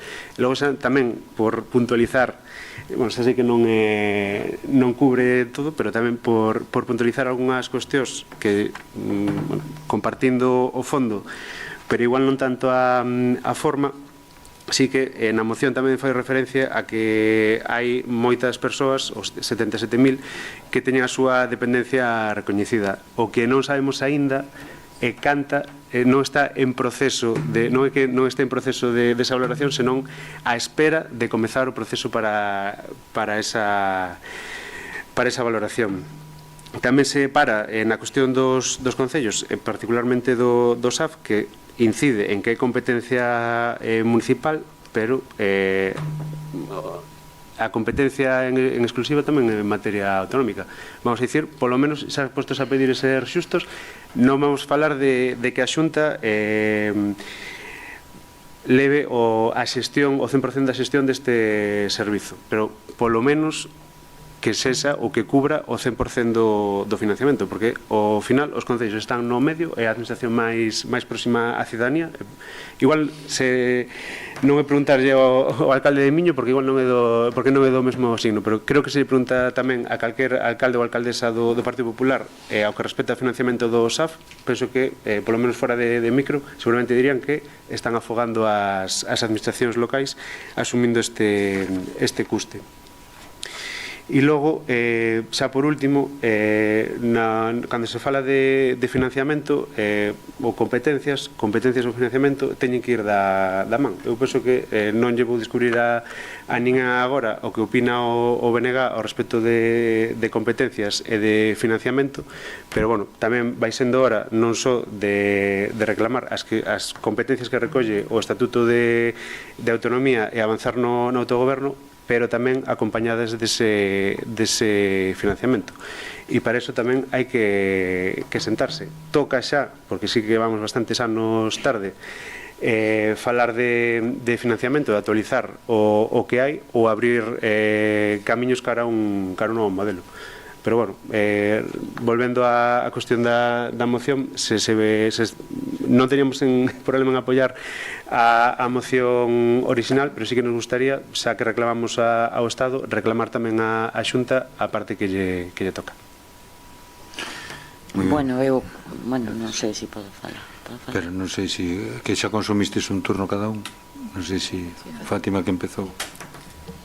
Sí, bueno, eu quería decir que é curioso, porque aquí todas as administracións teñen recursos limitados, pero a Xunta, que lle deben vir os cartos e máis o personal das árbores. Vamos a ver, esta moción intenta que o Goberno Central cumpra cunha obriga que ten por lei, unha débeda que leva acumulando durante anos. Penso que en ningún momento se dixo na miña moción que se cumplira en algún momento, como se sacaron aquí os gobernos do Partido Popular. Creo que na moción se di que en ningún momento se cumpriron. Quero dicir, estamos mirando para que a nosa autonomía teña recursos suficientes precisamente para que esos recursos revirtan tamén en beneficio da administración local. O que non podemos é sobrecargar a administración da Xunta de Galicia con todos os custos para aliviar a administración local e que o Goberno Central siga incumplindo por habitualidade as súas obrigas. Daquela, en canto ás propostas que tiñan para modificar a moción, estou de acordo co que dixo Emma de que a memoria instar a Xunta para que a faga. É verdad que eles teñen o conocimiento das peculiaridades de Galicia, pero, vamos, instar a Xunta que pague o SAD os 20 euros cando estamos dicindo que o Goberno non manda os cartos, é que eu entendo que hai outros servizos nos que tamén hai que invertir, pero, vamos, xa digo, parece que é a única con recursos ilimitados. Despois, bueno, quería facer, que fixo mención Alberte, a cotización de dependencia que eliminou Mariano Rajoy. Debo dicir, por experiencia persoal, que esa probablemente fora unha das maiores mentiras nun goberno socialista, porque esa cotización de dependencia que só servía para un proceso de xubilación, porque non cubría ningún outro tipo de asistencia, requería os 36 anos de cotización. E podo asegurarlle que ningún coidador dunha persoa dependente chegaría por esa lei a cotizar eses anos. E máis, cando se quitou, deuselle esa posibilidade de que elexiran entre retirar a cotización ou continuar cotizando. E se ibas ás oficinas da Seguridade Social, a recomendación que facían os funcionarios é que non cotizaras, porque eses cartos valía máis que os invertiras ti ou os gardaras que seguirías cotizando a Seguridade Social. Bueno, moi ben, entón... Quería matizar alguna cousa? Sí, veña. Bueno, vamos a ver... Un segundo turno para cada un, Non, eu xa acabo. Eu, se estades de acordo con requerir tanto ao Goberno como á Xunta, que sea a Xunta que faga a memoria, estou de acordo respecto do SAD, eu estaría de acordo en reclamar os 20 euros, pero bueno, se queredes consensual entre todos, pois tamén o podemos retirar. Digo, Alberto, en aras de ter un consenso e de que se vexa que estamos proactivos e positivos. Eu simplemente dicirlle a Fátima que as competencias do SAD son da propia comunidade autónoma, é dicir, non aí non entra o Estado, porque son as comunidades autónomas as que teñen que asumir a xestión nos propios territorios. Evidentemente, ten razón Alberto cando di que hai que pagar os salarios con carga aos 20 euros, pero se queredes vai con esta modificación, e non sei se o BNG quería añadir algunha cousa máis, pero sería interesante que se requira tanto o Estado como a comunidade autónoma para que a xestión non a sufra, non a padezcan os concellos, e que tanto o Estado como a comunidade autónoma cumplan as súas competencias. Tamén é importante que o plan estratégico que tiña que elaborar a comunidade autónoma desde o 2006, cada 6 anos, ainda non se fixo primeiro, e a outras comunidades tamén se podía estar a Xunta en ese sentido, pero xa non puxen a modificación por aquelo de ter certo consenso. Entón, se vos parece a modificación, xa non teño nada máis que decir, alcalde. Bueno, Alberto. Sí, o sea, eu o que me refería, o sea, eu penso que dicía claramente que o Estado en ningún momento cumpriu con ese 50% do financiamento. Cando me refería ao Goberno Popular, entre o 12 e o 18, non é que non cumprira, é que mesmo diminuiu a aportación desa cantidade. E tamén, sí que eu non teño problema, porque se dicía que poderíamos apoiar a moción sen incluir esa emenda. Ao que me refería tamén é que, claro, se a competencia da Xunta, a transferencia da Xunta, pero transfire fondos propios e fondos que chegan do Estado. Na conta non se ve, pero a transferencia que hai. Pero, bueno, tamén sí que son consciente cando falamos do financiamento, que, como xa dicía na anterior moción, os recursos son finitos, por eso, de aí, a necesidade de falar de financiamento e abrir vías, e tamén tendo en conta que as comunidades autónomas son as que soportan os 3 servizos que requieren maior investimento, que é sanidade, educación e servizos sociais. Pero, bueno, eu, sabendo que isto trascende as nosas fronteiras, hai que falalo no Congreso, hai que poñerse de acordo tamén coas presidencias das comunidades autónomas. Entón, pues, a ver se todos e todas temos vontade de facelo. Bueno, pois eu vendo as propostas que tedes, que eu vexo que non son tan dispares, eu creo que si se pode sacar unha moción consensuada. Considero que nós, como Concello, que somos a parte, digamos, a que estamos na parte de infantería con respecto aos cidadáns, somos os que sufrimos que desde a Xunta nos chega o 45% do que nos custa o servicio de axuda a domicilio. De feito, notamos moi de cerca agora que tuvemos que sacar a licitación ao contrato e os 20 euros xa se quedan cortos con respecto a como sale o precio agora. Entón, eu non falaría de cantidades, eu creo, porque os precios van variando e van subindo, e, bueno, agora a saber que a inflación como vai todo isto. Entón, eu creo que sí estaría ben de principios, é dicir, primeiro, que a Xunta, lóxicamente, asuma que isto é unha competencia impropia que están tendo os concellos, e a Xunta, lóxicamente, ten que asumir a parte que lle corresponda, e que se hai unha débeda, que eu, a verdad que eu descoñezo, non sei se é débeda ou non, pero se hai, Fátima dice que hai, pois nós tamén podemos decir que se lle pague o que se lle debe á comunidade autónoma. E tamén que o Estado, se ten algunha obrigación, o Goberno Central, se ten algunha obrigación que non cumple, pois que a cumpla. Eu creo que por pedir á Xunta e ao Estado, ao Goberno Central, que haxa financiación suficiente para que nós que ao final somos os que estamos aí directamente na xente, pois que nos teñamos a financiación necesaria para asumir este servicio. Nos estamos aportando 1,5 millón de euros, por aí andaba, non? O servicio de axuda a domicilio, en conxunto, entre o que financia a Xunta e o que financiamos nós. Entón, igual María te tes un dato máis exacto, pero eu creo que andaba sobre 1 millón, máis ou menos. Bueno, sexa 1 millón, sexa 800.000, sexa 900.000, da igual. É dicir, que a mitad está poñendo o Concello. Entón, oye, o ideal sería que eso viñera financiado, non sei se 50-50, 70-20, bueno, 70-30 ou 80-20, me dá igual, pero que entre o Estado e a Comunidade Autónoma que financien o servicio. Nós, ao fin e ao cabo, somos os que pedimos, non somos os que teñemos que poñer os cargos. Bueno, eu non sei se queredes... A Xunta de Galicia que presenta unha memoria económica na que evalúen o costo da modificación da dependencia e se indiquen as peculiares circunstancias da realidade social demográfica de Galicia e requerir ao Goberno do Estado e a Xunta de Galicia que cumplen co financiamento da dependencia para que a participación sexa equitativa saldando a deuda en materia de dependencia, que esos recursos se revirtan aos concellos para atender as persoas dependientes. E para traslado Fátima, non sei se iso a ti che encaixa no que propoñedes. Entón, esa redacción vos parece correcta, Alberto? Vos parece correcta? Bueno, pois está, entón, vamos a votar a enmenda. Esa enmenda é que liches ti agora, non? Vale. Sí. Eso sustituye a que sustituye? A petición que fai o... O sea, donde dices o punto 1, 2, 3, 4 e 5 de... Bueno, o 5 deixámoslo, non? Desde este acordo da Xunta con o Ministerio... No, bueno, o último sí que o mandamos. Bueno, deixámoslo eso, non? O 5. O sea, sustituye os números 1, 2 e 3 e 4 da moción de Fátima. E a quinta deixámoslo, que dá traslado este acordo á Xunta de Galicia como ao Ministerio de Dereitos. Entón, eso cambiámoslo por esos puntos que deixeche. Exactamente, bueno, por 3 puntos. Bueno, pues esos 4 se convirten en 3. Exacto. Bueno, pues votamos a incorporación desa moción, vale? Entón, votos a favor da moción, da emenda. Estamos todos de acordo, vale? Unanimidade.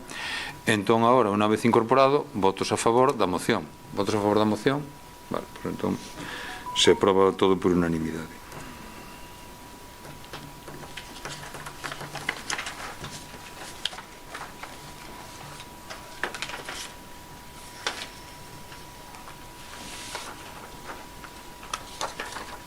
Bueno, pasamos á seguinte moción, que é xa do Grupo Mixto BNG sobre a ampliación de horarios e mellora dos servicios de transporte por estrada en Miño. Entón, Alberto...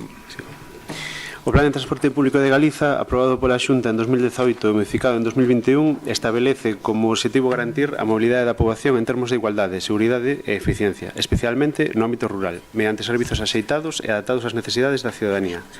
Porén, a realidade que vive Miño desde 2020, cando a UTE Hércules Norte pasou a facerse cargo das liñas que atravesaban o noso concello, non acaba de adaptarse a estes principios, xa que as usuarias de Miño viron como empeoraba un servizo que ata o momento funcionaba adecuadamente. A día de hoxe, e a pesar da modificación feita no ano 2022, as liñas de autobús que comunican Miño cos principais núcleos da contorna, nomeadamente Betanzos, A Coruña, Ferrol e Pontedeume, continúan a acumular queixas. As usuarias e usuarios sinalan que o servizo ten aí bastante nas frecuencias como nos horarios. É habitual ver que, ante a ausencia de servizos en diferentes franxas horarias, moitas persoas vense obrigadas a recorrer ao vehículo privado ou a depender de outras persoas para desplazarse.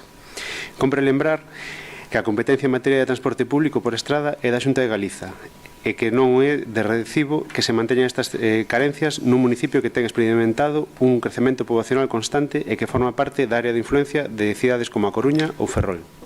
Formalmente, o Plan de Transporte da Xunta de Galiza pretende garantir os principios de equidade e vertebración territorial, polo que é necesario que as diferentes liñas e concesións sexan revisadas e adaptadas ás necesidades xerais das persoas que habitan ao territorio, que deben desplazarse para motivos tan diversos como os de asistir a aulas, a citas médicas, a postos de traballo ou para desfrutar do seu tempo libre.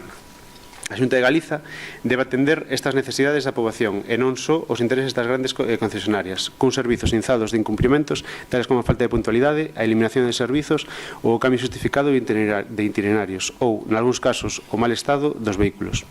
Neste contexto, o Grupo Municipal do Benega considera necesario que a Xunta de Galiza acometa unha mellora integral do servizo de transporte por estrada en Miño, ampliando frecuencias, mellorando horarios e garantindo conexións eficientes cos centros de estudo, traballo e servizos da contorna. Por todo isto, o Grupo Municipal do Benega solicita do Pleno da Corporación a aprobación dos seguintes acordos.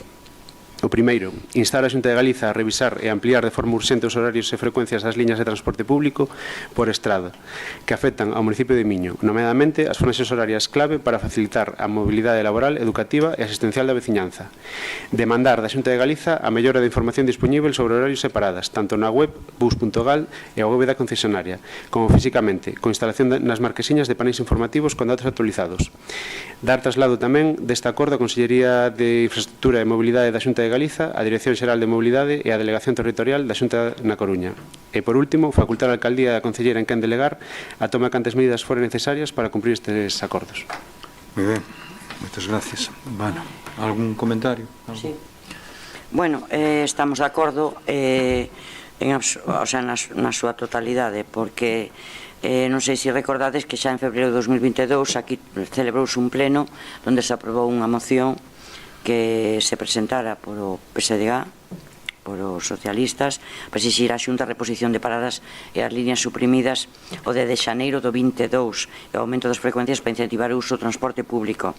E sumaron unha serie de recollidas de firmas que se aportaron e remitiron á Xunta de Galicia, porque tamén se sumaban as denuncias dos acompañantes dos autobuses que denunciaban precarización laboral e reiterados incumplimentos por parte do Servicio de Monbus, que foi a nova xudicataria que entrou en funcionamento ese ano. Entón, este texto diulle traslado ao malestar dos veciños. Desde o goberno municipal, xa entonces alcalde Manuel Vázquez Faraldo insistiu que o servicio empeorou desde o de xaneiro, dándose casos de alumnados que non podían ir ao centro escolar porque tiñan buses, ou persoas enfermas que non podían acceder ao servicio de rehabilitación no Hospital de Oza ou a consultas do CHUAC. Como pasou no Concello de Miño, tamén pasou en outros concellos como Betanzos ou Bergondo. Este acordo que se levou a cabo na corporación exixiu o cumprimento dos horarios, tal e como se estaba a facer facía un ano, que a anterior concesionaria, repoñendo as líneas e as paradas que foron suprimidas. É unha auditoría independente non xurídica sobre o funcionamento do servicio de transporte público por carretera. Neste caso, é o que se refire ao transporte entre Coruña e Ferrol. E tamén os traballadores e os acompañantes amosaron preocupación pola súa seguridade e as crianzas, porque Monbus intenta forrar autobuses e organiza os servicios de tal xeito que o personal condutor non lle queda máis remedio que ir a toda velocidade incumprindo os horarios. Bueno, isto puxéronse pancartas polo Concello, recolléronse firmas e ao 18 no centro social foi unha concentración, exacto, diante do Concello. Exactamente, no mes 2022 e o 18 de agosto de 2022 remitiuse á Consellería de Infraestructuras e Mobilidade a entrega de firmas e solicitouse unha solución inmediata á problemática do transporte interurbano na comarca. Bueno, siga habendo problemas, como ben estás denunciando.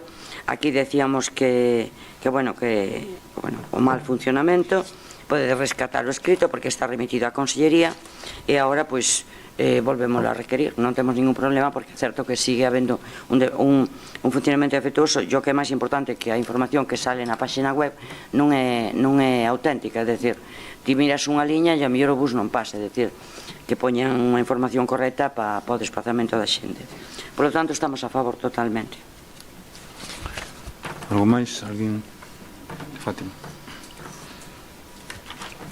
Ben, nós tamén estamos a favor. É certo que as queixas polo servizo de autobús son habituais, que, bueno, que a empresa concesionaria incumple os traxectos, incumple horarios, bueno, que as condicións do servizo de autobús non é todo eficiente que debería ser.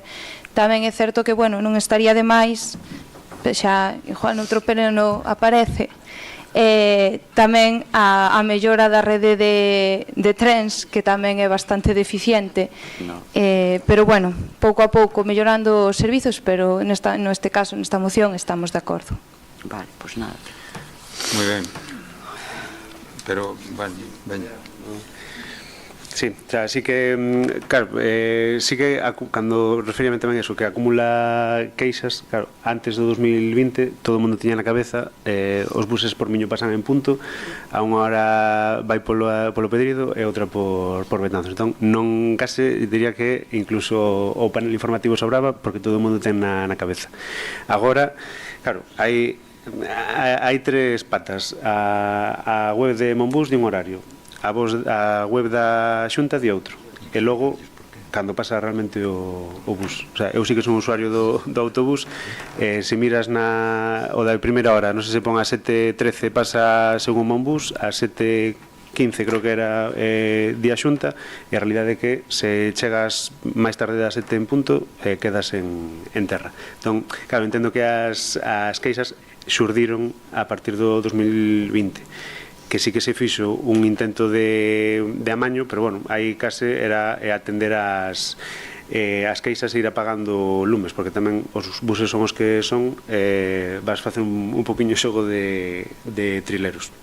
Pero bueno, sí que tamén agradezo o apoio do resto dos grupos nesta moción. E sí que tamén pensamos en poñer negro sobre branco na cuestión do transporte por ferrocarril. É certo que tamén podemos falar longo e tendido del, pero sí que consideramos que o servicio de bus era un servicio que funcionaba e agora xa non tan ben.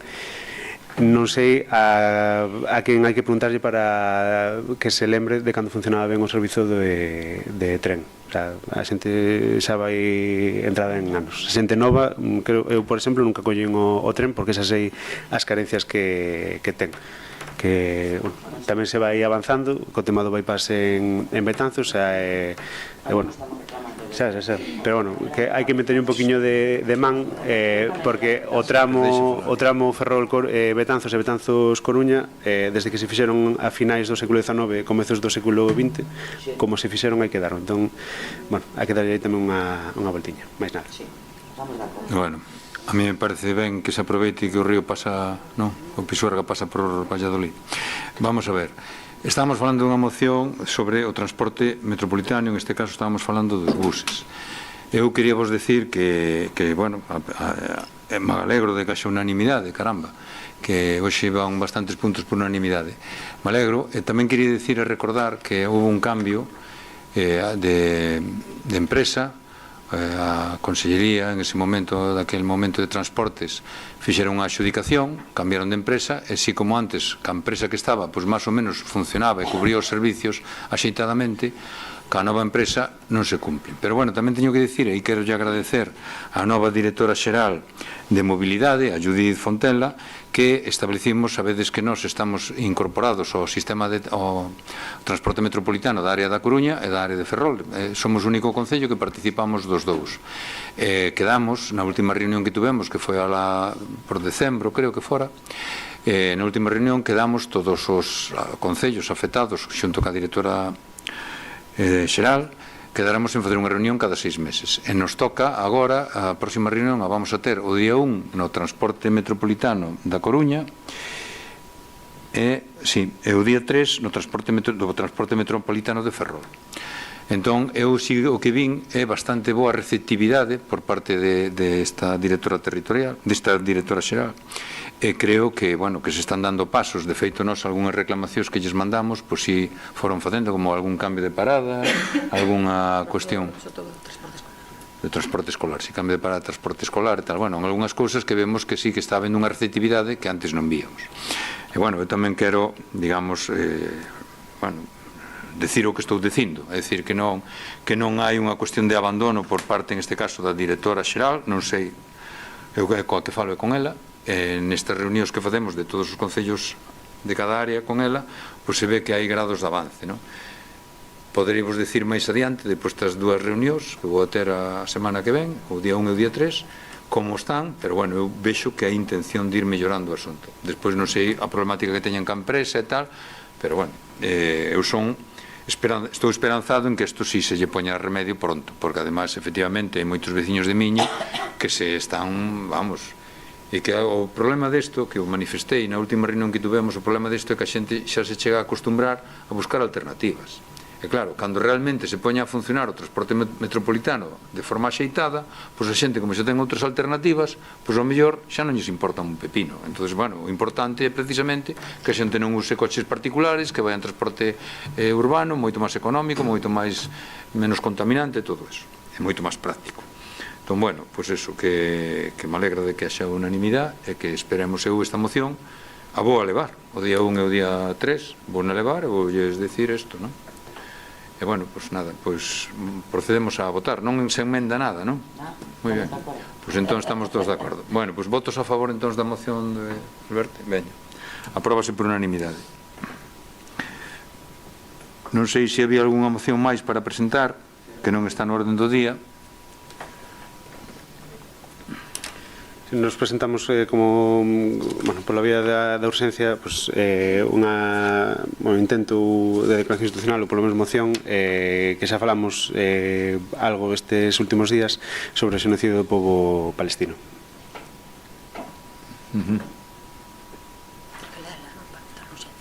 Sí, ti le a proposta e depois votamos a urxencia e despois xa debatimos sobre a proposta. Vale. Concello de Miño, como institución democrática comprometida cos dereitos humanos, a paz e a xustiza social, expresa, ou debería expresar, a súa máis firme repulsa ante os gravísimos feitos que o Estado de Israel está a perpetrar na Palestina. Fai máis dun ano que o mundo testemunha dun grau inconcebível de morte e destrucción na Franxa de Gaza ocupada. O brutal ataque de Israel contra a poboación palestina de Gaza deixou máis de 50.000 mortas, 120.000 feridas e borrou da face da terra a familias enteiras, arrasando barrios residenciais, destruindo infraestructuras críticas e desprazando forzosamente a case 2 millóns de palestinos e palestinas, máis do 90% da poboación da Franxa, causando unha catástrofe humanitaria sen precedentes. Son cifras arrepiantes, inaceptáveis, que non só vulneran calquera noción básica do principio de humanidade, senón que violan os fundamentos básicos do dereito internacional e do dereito internacional humanitario. Sendo contundentes, estamos asistindo a un xenocidio a ceo aberto retransmitido en directo. Non podemos ficar indiferentes nin en silencio diante do alcance e consecuencias do xenocidio que está a desenvolver o goberno de Israel contra a poboación de Palestina, na faixa de Gaza, que xa provocou, como dicía, 50.000 mortes, das que máis de 15.000 foron nenos e nenas, verificándose na práctica a advertencia lanzada polo secretario xeral das Nacións Unidas en novembro de 2023, poucas semanas despois do inicio da ofensiva militar, nas que alertaba de que Gaza estábase a converter nun cemiterio de crianzas. Engádese, ademais, as persoas feridas e desprezadas a forza ás que facíamos mención anteriormente. Aliás, 660.000 crianzas fican sen acceso á escola desde outubro de 2023. Segundo a Oficina da ONU para Asuntos Humanitarios, máis do 70% do territorio de Gaza foi ocupado e incluído nas chamadas zonas de seguridade ou de amortiguación, xunta divisoria de Israel, ou foi evacuado mediante ordes castrenses que obrigan aos civis a marcharse destas áreas de combate perigosas. As Convencións de Xenebra de 1949 e os seus protocolos adicionais obrigan aos Estados a previr e sancionar o xenocidio e os crimes de guerra. Informes de organismos como a ONU documentan que Israel cometeu actos que poden cualificarse como xenocidio en Gaza, incluindo ataques indiscriminados contra civis, bloqueo humanitario e desplazamento forzado. Ademais, o Tribunal Penal Internacional emitiu ordes de arresto contra altos cargos israelitas por presuntos crimes de guerra e contra a humanidade, e a Corte Internacional de Xustiza, principal órgano judicial da ONU, está a tramitar a denuncia contra o Estado de Israel por cargos de xenocidio polas súas accións na Franxa de Gaza. Cabe destacar que tamén a ONU, organismo internacional que tivo a súa xénese ao remate da Segunda Guerra Mundial e que promove, entre outros, a paz e as relacións internacionais, sufriu tamén presións e ataques directos por parte do Estado de Israel, xa sexa as súas instalacións ou o seu persoal, que tamén foi ferido ou asesinado. Por todo isto, ante a necesidade de que os Estados se pronuncien ante unha realidade que nos interroga a todas e todos, o Concello de Miño debe unirse ás voces que, desde Galiza e desde o conxunto da comunidade internacional, reclaman o fin inmediato do xenocidio, o respeto ao dereito internacional e a xustiza para o pobo palestino. Por todo isto, propoñemos os seguintes acordos: que o Concello de Miño condena con rotundidade as accións do goberno de Israel na faixa de Gaza que constitúen crimes de guerra e actos de xenocidio segundo o dereito internacional. O Concello de Miño expresa a súa solidariedade co pobo palestino, vítimas dunha ofensiva de Israel que vulnera de forma sistemática os dereitos máis fundamentais. O Concello de Miño demanda un cesamento inmediato das hostilidades, a entrada urxente da axuda humanitaria e o cumprimento das resolucións das Nacións Unidas, incluindo o recoñecemento do dereito do pobo palestino a dispor dun Estado libre e soberano. Tamén o Concello de Miño declara persoa non grata a Benjamín Netanyahu e as súas persoas integrantes do seu goberno desde o 7 de outubro de 2023 pola súa responsabilidade directa na catástrofe humanitaria en curso. O Concello de Miño manifesta o seu compromiso a colaborar na medida das súas posibilidades coas entidades que traballan no envío de axuda humanitaria á poboación palestina. E, por último, o Concello de Miño colocará a bandeira de Palestina na fachada da Casa do Concello como símbolo de solidariedade institucional. Xa por último, facultar a Alcaldía e a Concelleira en quen delegar a toma de cantas medidas fose necesarias para cumprir estes acordos. Bueno, pois entón vamos a votar a urxencia da moción, xa que non foi presentada no prazo para ser debatida, incluída na orde do día. Votos a favor da urxencia. Entón, aprobamos todos a urxencia. E agora vamos a debatir a moción. Non sei se alguén quere intervir. Sí, eu. Vamos a ver, isto presentouse a través de correo electrónico como unha declaración institucional no que, o Partido Popular fixo unhas matizacións. Creo que ahora mismo, neste momento, nadie pode dudar de que o que está a facer o Estado de Israel é un genocidio e que Netanyahu e todo o seu goberno son genocidas e que hai que condenar as accións que vemos todos os días atacando hospitales, atacando colexios e incluso atacando xente que está esperando para recibir comida. Por lo tanto, nós estamos totalmente a favor dos puntos que presentan neste caso o Bloque Nacionalista Galego. En canto a, de cara a ser positivos e de cara a presentar forza que o Partido Popular pretendía incluir a Hamas ou aos de Hezbollah, quero decir, nós xa nun pleno que tivemos en relación a isto, nós evidentemente tamén consideramos que Hamas son terroristas, por eso é condenable. Todo o que sea terrorismo e todo o que sea unha barbarie temos que estar en contra, pero ahora mismo creemos que podíamoslo deixar ao lado, é dicir, non introducir ese apartado non falando deles, e recoñecer que todos estes puntos donde o Concello de Miño condena rotundamente as sancións do goberno de Israel na Franja de Gaza, precisamente porque está facendo Netanyahu e o seu goberno, e solidarizarnos co Estado palestino, colaborar na medida que podamos cas nosas posibilidades cas entidades que traballan na axuda humanitaria e ademais pedir o cese das hostilidades e cumprir as resolucións de Nacións Unidas e declarar incluso a Netanyahu como persona non grata, pero persona non grata como de rexeitamento por o que está facendo. Non nos metemos en causas, nin se unha acción valía máis que a outra, nin nada, simplemente que esa barbarie que estamos vendo todos os días ten que cesar. Respecto á colocación da bandeira palestina, que evidentemente nós si podíamos mostrar a solidaridade colgando a bandeira palestina na Casa do Concello.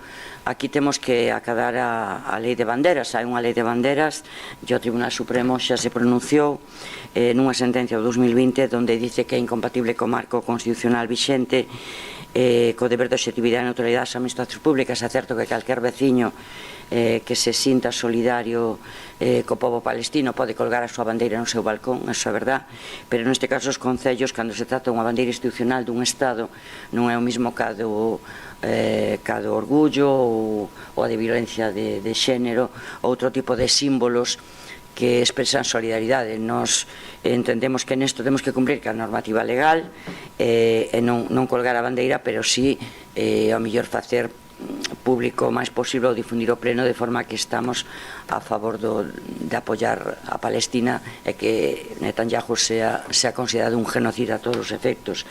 Eu non sei se o mellor tanto BNG está disposto a retirar eso e o Partido Popular, pois olvidémonos de introducir ninguna consideración de Hamas por aquelo de ser de que a política debe ser chegar a acordos donde non todos ganemos e perdamos todos un pouco. Non sei que vos parece. Bueno, nós evidentemente condenamos as accións que está levando a cabo o goberno de Israel. As imaxes que estamos a ver son fora de calquer tipo de humanidade, de dereitos humanos e social.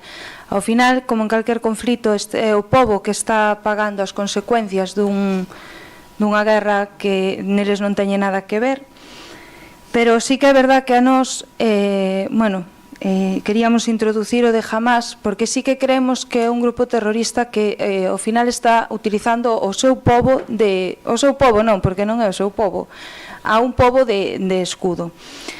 No caso de que queríamos introducir ese punto de que se condenase tamén o terrorismo de Hamás, non está justificando en ningún momento a acción que está levando Israel a cabo, porque estamos de acordo en que o ataque que efectúa Israel sobre o pobo palestino non se axusta á normativa internacional e é de todo denunciable e reprochable. En canto á declaración de Netanyahu como persona non grata, no ámbito que define EMA de condenar as accións que está levando a cabo, por suposto que estamos de acordo, pero que creo que se minimiza a accións de uns para xustificar as de outros, a moción perde fluencia. A bandeira palestina, por suposto, estamos en contra, en canto que vai en contra totalmente da legalidade. Por eso, nós neste caso, a moción temos que absternos por entender que se está deixando de lado a unha parte que tamén é responsable do que se está producindo. Moi ben. Alberto. Vou poñer un exemplo que quede como tal e non na literalidade, pero eu cando estaba redactando ou pensando en que dicir hoxe aquí, si que viña a cabeza que era similar o de intentar equiparar o que pasou o 7 de outubro con ese primeiro ataque, vamos a dicir, que moitos falan de resistencia palestina porque vai máis alá de Hamás, porque sí que hai outros grupos na franxa, pero independentemente diso, que penso que non xustifica, porque sí que non o fai, o que levamos vendo a poboación palestina na franxa durante ano e medio, non xustifica nada o que pasou o 7 de outubro, nin é a orixe do conflito, nin moito menos poderíamos chamalo guerra.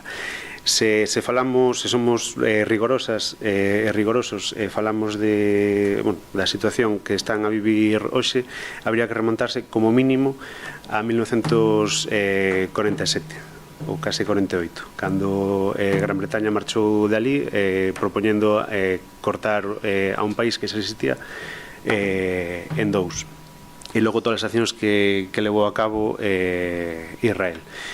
Pero máis alá diso, o que estaba pensando era de que non se é necesario que para poder condenar o xenocidio que fixo a Alemanha nazi nos anos 40, tamén habería que condenar o alzamento do gueto de Varsovia tamén ao comezo da guerra, onde tamén foron os xudeus os que se levantaron en armas contra tamén un hacinamento e xenocidio en directo. Entón, eu penso que non é cuestión de botar culpas ou de intentar repartilas, está, creo que, bastante claro o que está pasando nos territorios palestinos, non só na franxa de Gaza, porque tamén podemos falar da Cisjordania ocupada, e como tamén ali o Estado de Israel, a través do seu exército, mantén ataques á poboación civil, ou, como de normalizado temos a falar de colonos israelitas, porque o único que fan é ir ampliando ou intentando ampliar un territorio que non lles pertence. Eu sí que, penso que xa explicitei, desde o BNG sí que non podíamos incluir rebaixar o ton nese senso, de intentar equiparar ou justificar o que está facendo o Estado de Israel co que pasou o 7 de outubro, e sí que tamén voto en falta, porque sí que o Concello de Miño non ten capacidade para, oxalá, pero non é así, pero calquera acción para visibilizar este desastre humanitario que estamos vendo, é ben agradecido. Outros que sí que teñen esa potestade, falo da, non sei, mal chamada comunidade internacional, onde sí que hai centros de estados que recoñecen a legalidade do Estado palestino, outros aínda non. Hai escasos meses aínda facía o Estado español, despois dunha longa lista e moita espera, pero bueno, esa presión existe e todo o que se poida facer para visibilizar este, como dicía, este desastre humanitario é pouco. Entón, eu sí que agradecería, pues, xa que falamos de unanimidade, logralo nesta, pero bueno, aquí cada quen ten as súas razóns para non facelo. Moitas gracias. Moi ben. Bueno, eu entendo todas as posturas. Sin embargo, bueno, eu creo que os poñía aí. Eu, desde logo, creo que votar a favor desta moción non quere decir que a organización terrorista Hamás é unha organización terrorista. Eso nadie o discute, eu creo que aí estamos todos de acordo. Que efectivamente ao mellor, bueno, ao mellor non, está utilizando a poboación como escudo, eso eu creo que tamén é algo que creo que todos compartimos. Bueno, esta moción o que ven a decir é condenar a actuación do Estado de Israel, ou máis que do Estado, do goberno israelí, porque tamén sabemos que hai xente israelí que non está de acordo ca actitud do seu goberno, porque a veces tendemos a confundir os gobernos ca poboación do país. Entón, bueno, o goberno está tomando esas decisións israelís, e, bueno, eu creo que esta moción vai máis en contra deso, e, lóxicamente, en intentar facer pública unha repulsa por parte da opinión mundial. Nos desde esta parte pequena no noso Concello de Miño, pues, manifestar esa repulsa, pero bueno, eu con isto tampouco quero nin xustificar, lóxicamente nin creo que nadie queira xustificar a actitud por parte da organización terrorista Hamás, porque eso tampouco está ben esa actitude, non? Pero bueno, en este caso ahora mismo eu creo que Israel non é unha organización terrorista, Israel é un goberno democrático en principio, aunque os seus modos de actuar son dictatoriales e son, ademais, de imposición pola forza, pero non solamente de imposición pola forza, sino, ademais, masacrando a civiles. Eso, para mí, é supercondenable, porque eles terían que, precisamente, respetar a legalidade, e, bueno, como se dice aí na moción, incluso atacando a organismos internacionais que están ao servicio da ONU e que están para, precisamente, apoiar a poboación. Bueno, eu creo que, polo que dixo Emma, vamos a apoiar a moción, e, bueno, polo que entendo, sacando o punto da bandeira. Exactamente, sacando o punto da bandeira. Quero entender que o Grupo Popular non a vai apoiar, que se vai abster, non? E, bueno, pues entonces, pues, procedemos a votar. Entón, vamos a enmendar primeiro, antes de nada, enmendamos o de colocar a bandeira palestina na fachada do Concello, que eso se retiraría. Entonces, votos a favor da enmenda de retirar a bandeira. No, ti podes non votar, que total xa. Ti entonces que votas, Alberti? Votas a favor? Bueno, entón, 9 votos a favor de retirar a bandeira, perdón, da emenda, se quita o de colocar a bandeira na fachada do Concello. E agora vamos a votar ca emenda aprobada xa por 8, perdón, vos astedevos. Vale, e agora vamos a votar a moción. Votos a favor da moción retirada o da bandeira, entón estamos 9 votos a favor e abstencións 3, non? Que dixestes? Que non significa que non digamos que ese home está un pouco... Bueno, pero eso non se dicía exactamente na moción. Pero en eso creo que estamos todos de acordo, que moi normal non está, a verdad que non. Bueno, entón, a emenda aprobouse por 9 e abstencións 3, non? Vale. E a moción igual, non? Vale. Bueno, entón, rematado o punto de mocións, pasamos ao seguinte punto, que é informes do equipo de goberno, que aquí non temos nada, e pasamos entón ao punto número 13 de rogos e preguntas, que empezamos polas que se presentaron por rexistro, que son as do Grupo Popular, e logo irían as do Grupo do Mixto Benega. Entón, empezamos cos rogos. Fátima, se queres, faste lectura de... Vale. Que vamos lendo os dous e contestamos os dous? Veña. Vale. Ben, no primeiro rogo, nas rúas da urbanización Costamiño, as marcas das rúas, tanto de carrís, señalización horizontal e pasos de peatóns, atópanse moi desgastadas, sendo que en algúns tramos son completamente inexistentes. Por iso pedimos ao Goberno Municipal que leve a cabo as tarefas de repintado nas rúas de Costamiño, especialmente as que son asfaltadas como a Avenida Xarío, Rúa a Fraga, Rúa da Nogueira e Rúa a Cruz. E a segunda, sendo unha cuestión que xa se falou noutro pleno ordinario, e xa que o problema a día de hoxe non se lle puso solución, instamos ao Goberno Municipal que, aproveitando o tempo de verán, leve a cabo tarefas de mellora nas baixadas de auga da Aldea Torre, coñecida polos veciños como a Baixada de Bermaño, xa que cada vez que chove con forza baixa auga pola estrada, sendo un problema para a seguridade vial. Moi ben. Sí. Contesto eu a segunda, contestas ti a primeiro. Está previsto, estou preguntando a Fran, eso vai se facer. O Fran contesta ti, se queres. O de... Perdón, creo que se vai facer en breve, non? Creo que xa está, dixéchesme que está en Bermaño xa. Sí, a ver, en Bermaño falamos cunha empresa xa hai tempo que estes días empezan mañán, creo, non? Hoxe xa empezaron, xa puxemos ao balado de corta de carretera e todo iso, vale. Pois bueno, aí, o tema do pintado tómase nota, efectivamente, sí que efectivamente fai falta facer ali un repintado, e logo, bueno, non solamente en Costamiño, por casi todos os lados. Bueno, aí teremos que contratar, eu creo que non nos vai... Fran, que eu creo que non nos vai dar posibilidade, cos operarios municipais teremos que contratar a alguén que veña a facer eso. Xa, pero bueno, digo porque... Bueno, entón, eso vamos a ver se o resolvemos, o dos pintados. E logo o tema da baixada de Bermaño, é certo que xa este inverno tuvemos varios problemas porque a auga, bueno, primeiro hai unhas obras que se están facendo na parte de arriba que sobra que canalizar porque os tubos creo que están como atascados ou machacados ou tal.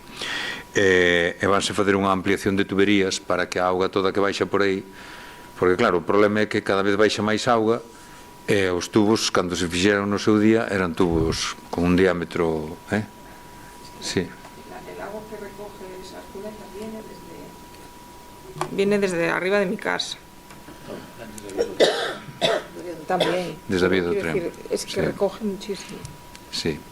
É que todo o que está por Costamiño canalizouse para a zona de non sei como se chama ali, na torre, por debaixo da vía, a auga pasa por debaixo da vía e cruza e ven por ese, bueno, que está medio asfaltado, que é un dos que temos previsto para asfaltar. Antes da Casa Tempero, por ali arriba, lo que es de la casa de Rosarito, toda esa zona de por allí, todo aquello baja por allí. Que esa auga antes non baixaba, antiguamente non baixaba, entón os tubos eran máis estreitos. Bueno, vamos a poñer tubos máis anchos e para facer conexión para que desagüen a marisma. Entón a empresa xa veu, entón, non? Xa está. Vale, pois a empresa iso, xa está aí. A ver se queda xa todo ben e tal. Bueno, rogos, pasamos a rogos do grupo BNG. Solicitamos ao Goberno Municipal que instale paneis informativos nas distintas parroquias do Concello situados en puntos visíveis e de tránsito habitual para a veciñanza. Estes paneis facilitarían o acceso a información tanto municipal como de colectivos ou asociacións e mellorarían a comunicación especialmente nas zonas máis afastadas do núcleo urbano. Sí, non sei... Non sei que paneis queres. Será como que está aquí no cruce, non? Un panel informativo destos. Por poñer un exemplo, como os que hai no Concello de Betanzos, que son paneis máis grandes. Paneis de papel ou de papel de madeira, destos. Sí, ou de metal, que igual aguanta máis. Eso podese facer. O que pasa, aquí temos dous problemas. Unha é o raciocinio de algunha xente, que a veces hai xente que é bastante complexa. Claro, porque, a ver, estamos vendo que estamos falando con algunhas asociacións, comisión de festas e demais, que non sei se vos fixades últimamente, se colleu a moda de onde hai dous postes dunha sinal, se encinta con un papel adhesivo e queda aí o cartel, festa de non sei que. Pero claro, depois non hai nadie que veña a recoller todo eso. Entón eso está deteriorando e despois ven algún e volve a poñer outro encima, co cual eso dá unha sensación de sociedade.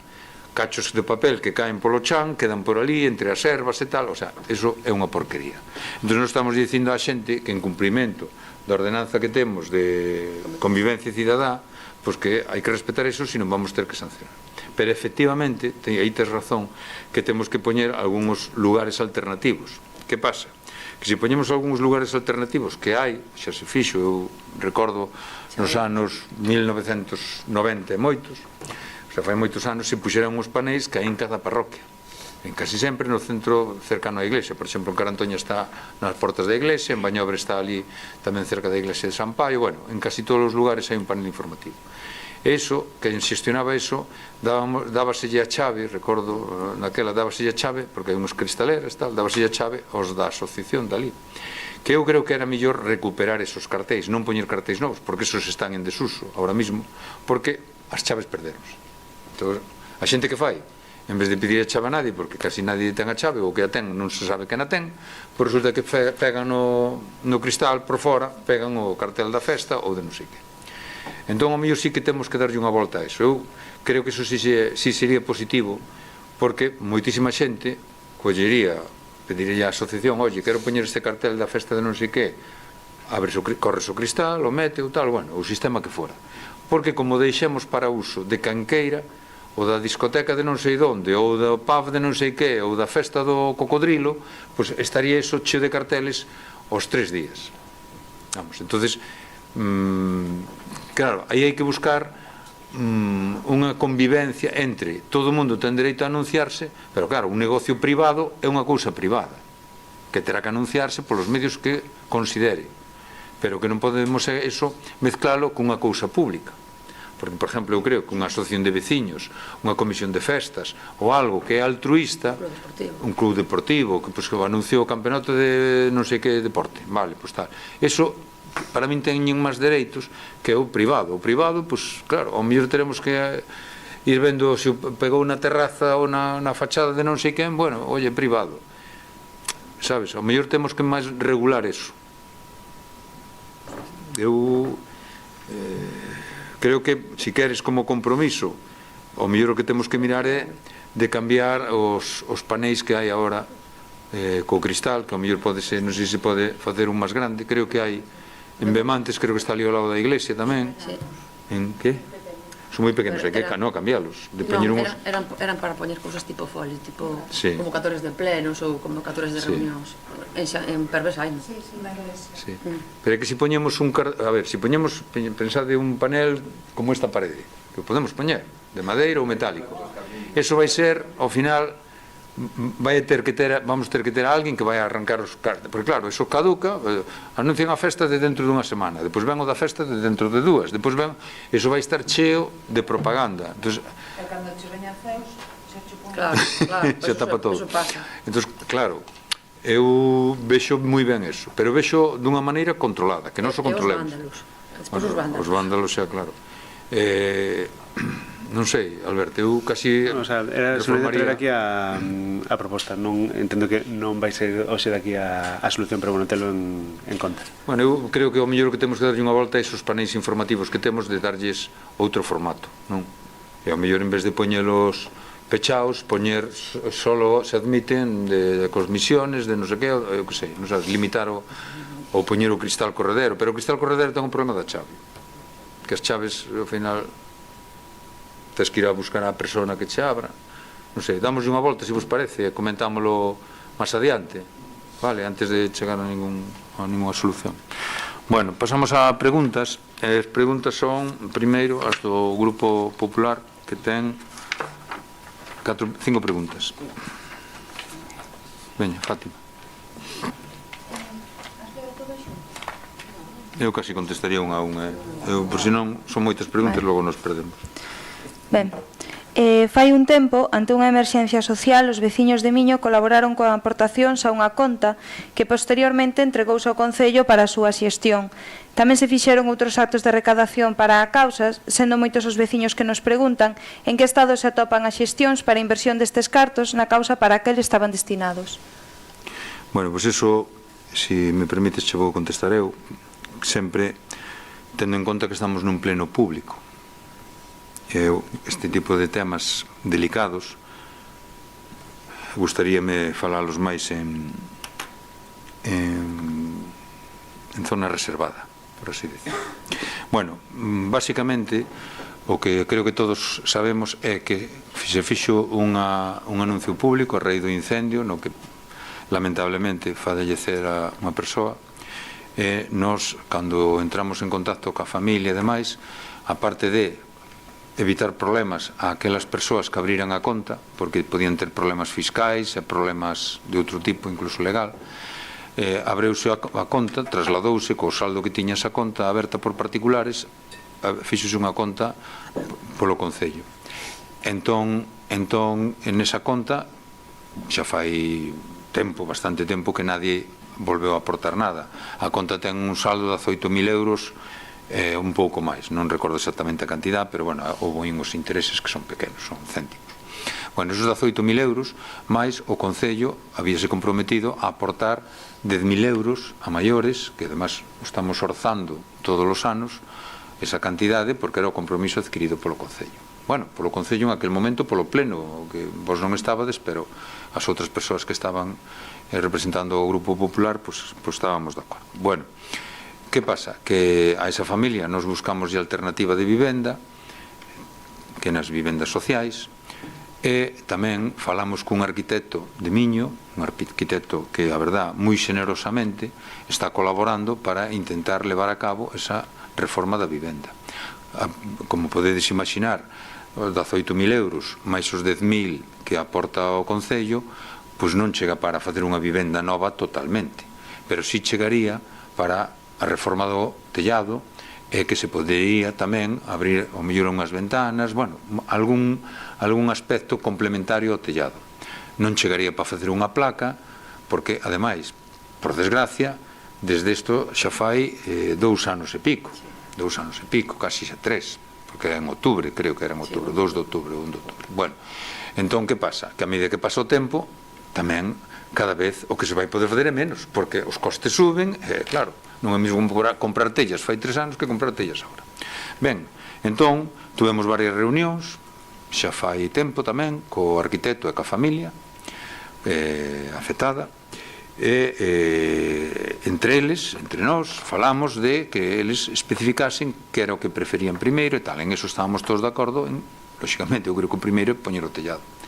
Eles tamén falaban de facer algunha reforma interna entre amistades que tiñan e tal, que poderían ir quitando algunhas, bueno, desescombrando algunhas paredes que estaban ali xa inservibles, tal, bueno, algunhas reformas internas. Bueno, pois nos dixemos que, bueno, que eles, lóxicamente, na súa casa poden facer o que queiran cando queiran. Pero o arquitecto xa tiña o proxecto, xa tiña o orzamento para iniciar as obras, pero o arquitecto non pode contratar a nadie nin facer nada na vivenda mentres a familia non lle dé indicacións de que o faga.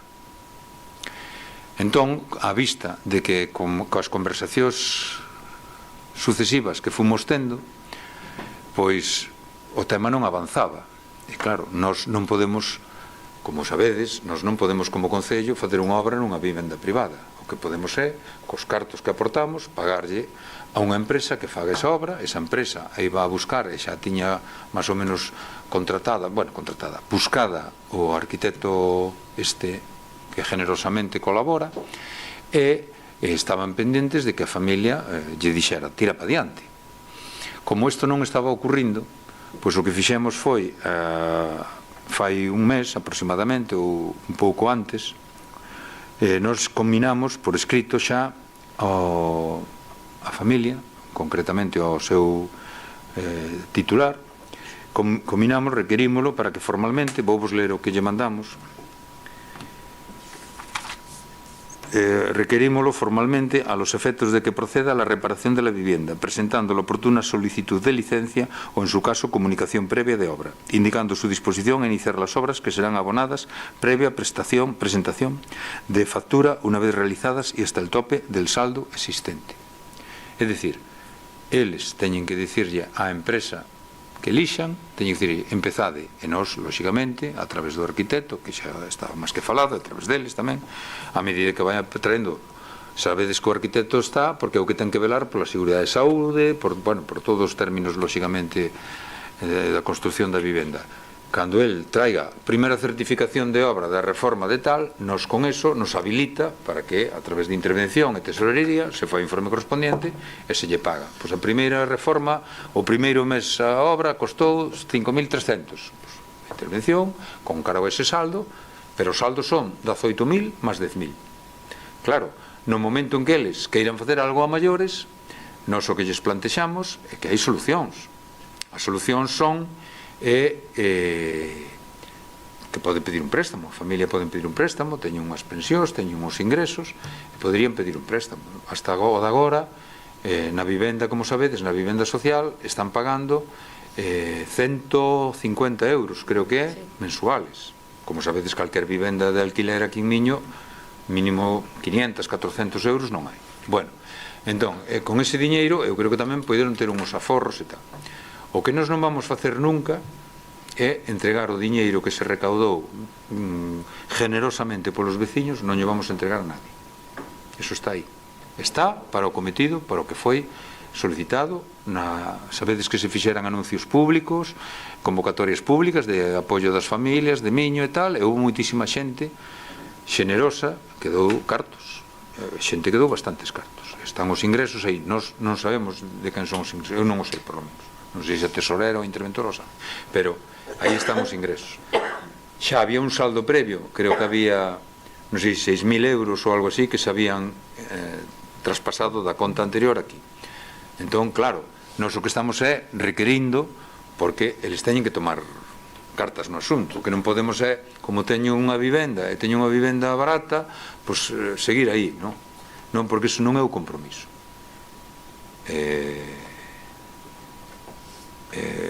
Non sei se podo aclarar algo máis, pero esta é a situación. Eu creo que máis xa non se pode, non?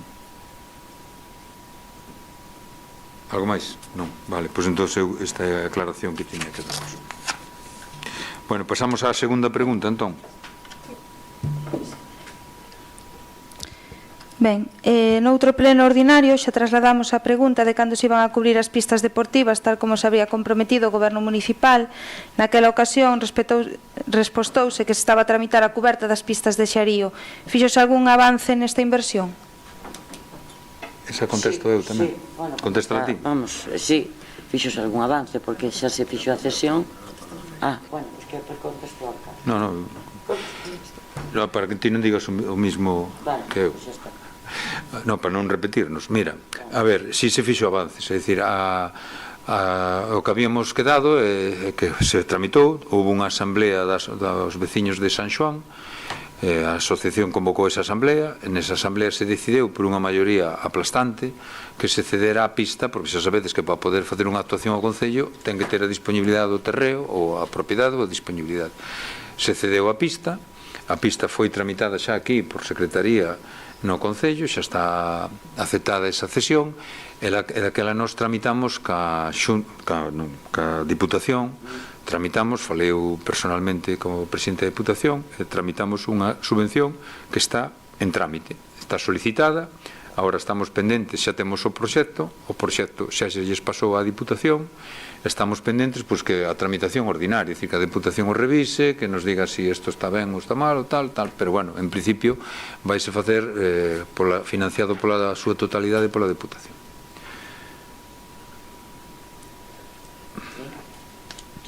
Seguinte pregunta, Fátima.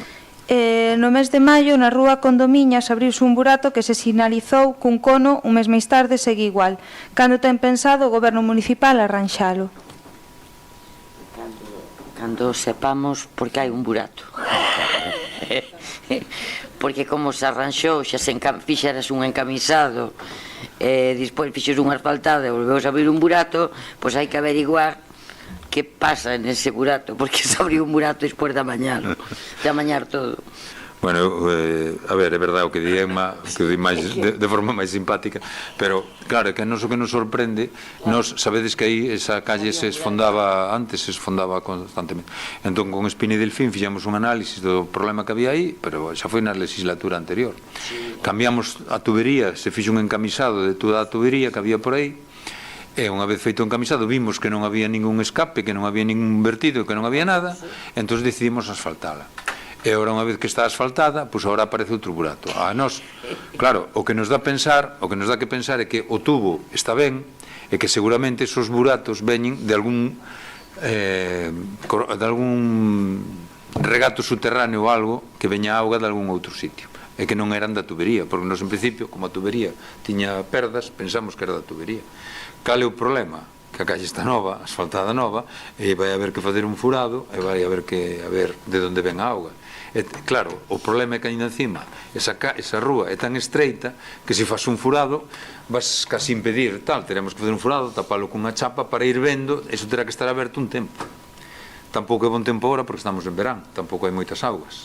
O mellor, a ver, eso xa os técnicos van a ver como se fai. Aí terá que Peña Delfín, a empresa concesionaria, terán que buscar a ver. Pero bueno, é unha molestia, é un fastidio, porque claro, todos os remendos que se fan despois xa non vai quedar igual, pero bueno, intentar averiguar de onde ven esa auga. Cuarta pregunta. O artigo 22 da Lei 3/2007 de 9 de abril de Prevención e Defensa contra os Incendios Forestais de Galicia establece a obriga dos propietarios de ter limpas as súas fincas antes do 31 de maio. Estando xa a mediados do mes de xuño, e sendo evidente que moitos propietarios incumpren esta obriga, comezou o Goberno Municipal os procedimentos administrativos de requerimento precisos. Sí, eso faise todos os anos, xa no mes de xaneiro xa che fan os recordatorios, os procedimentos xa che remitiron a SEAGA, por o que nos din, por o que lle dixeron a funcionaria que é Mercedes a que leva isto, SEAGA empezará a tramitalos a partir do mes de xullo, o sea, ahora no mes que ven. Esperemos que sean máis efectivos porque todos os anos temos como 200 e pico expedientes de xente que incumple as limpezas de fincas. Sí, eu añadir que xa sabedes que, bueno, aprobamos por unanimidade o convenio co SEAGA da Xunta e o que se pretende, lóxicamente, darlle axilidade, pero bueno, estamos empezando con convenio, creo que ten que haber aí unha fluidez e tal, pero despois eu creo que vai ser a persoa que non limpia a súa finca, isto quero dicir claramente, nas faixas que están establecidas, que son casi todas as do contorno onde hai vivendas, os que non limpen a súa finca van ter unha responsabilidade. Se na limpan, ou van a pagar, ou lles van a empezar procesos de requerimento por vía de apremio, incluso poden chegar a embargos. É dicir, que non é... Eu xa sei que é unha molestia ter que limpar unha finca, ten un custo, pero cada un ten que manter as súas propiedades como os que temos que manter as casas, as calles e todo. Entón, cada un ten que ser responsable. O que non podemos facer é a unhos veciños chamalos por teléfono e automáticamente che din que sí e xa van limpar os 2 días e outros veciños lle mandas escritos que non reciben ou que bueno, que os evitan e pasan de todo. Eso non pode ser. Eso creo que co SEAGA se vai ser moito máis eficiente en eso e máis contundente. Espero que así funcione, vamos. Ben. Recentemente unha asociación de defensa do patrimonio denunciou o arranxo da ponte do Gran Soso no lugar do Bollo. Esta ponte sufrira danos polo choque dun camión fai un tempo. Non entendemos por que non se respetou a cantería da mesma, perxudicando coa reparación o valor patrimonial da ponte. Quen foi o responsable desta actuación e por que motivo non se mantivo a cantería orixinal da ponte? Bueno, pois isto podo explicar eu moi convenientemente. Primeiro, esa ponte non estaba protegida por patrimonio. É certo que ese ponte fixose cando se fixo a vía do tren no ano 1913. Xa na primeira legislatura que nos estuvemos, algún camión moveu as pedras, pero en marzo do ano 24, ao parecer, decimos ao parecer porque non identificamos o camión, era un camión de envergadura, desplazou as pedras e tirou, de feito, unha caeu na vía do tren. Tres caeron na vía do tren. Bueno, tres caeron na vía do tren.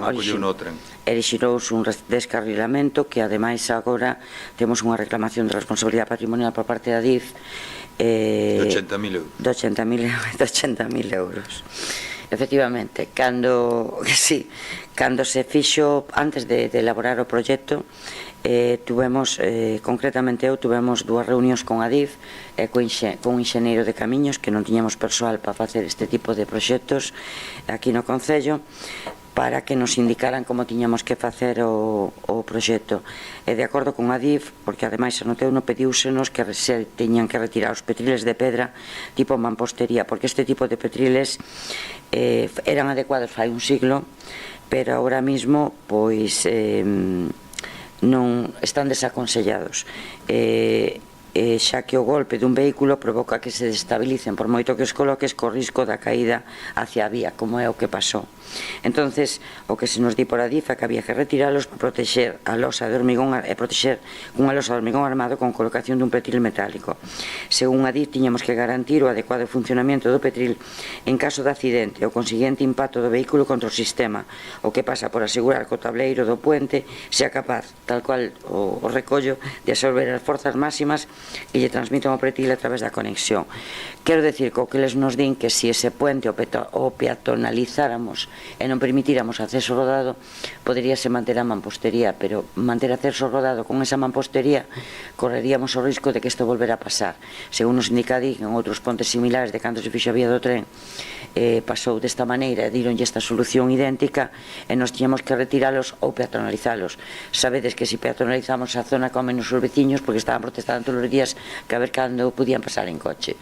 Entonces optouse por seguir as indicacións da Adif.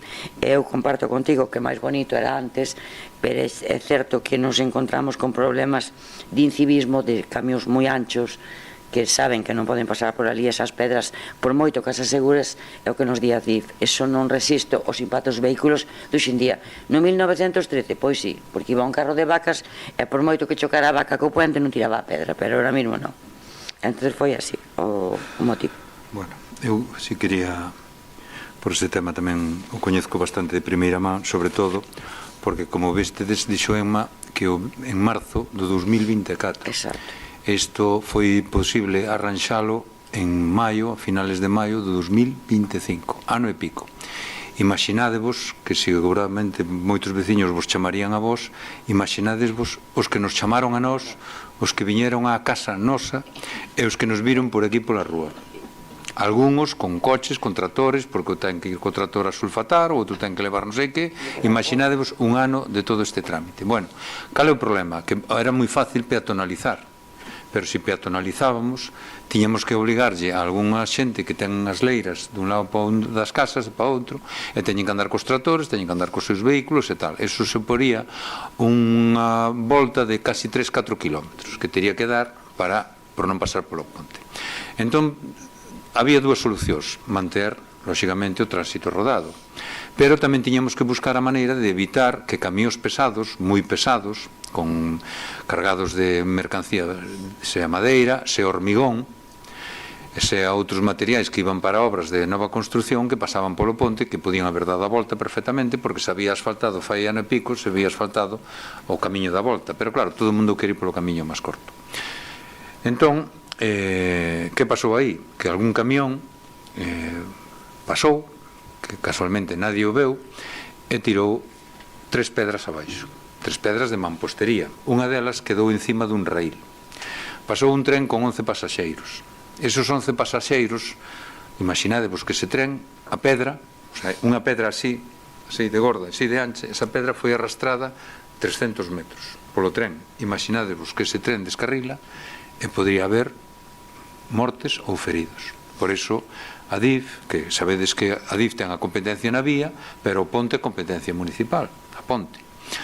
Entón, claro, nós tiñamos ese dilema: primeiro, facelo peatonal ou non; segundo, home, a min me parece dun incivismo tremendo que un camión que tira unha pedra desas ten que enterarse a narices, porque non é un roce, é unha pedra que se tirou, ten que enterarse a narices. O primeiro que tiña que facer é, primeiro, avisar; segundo, dar parte ao seguro e poñerse en contacto co Concello, se non é o camión, a empresa que pertenece ao camión.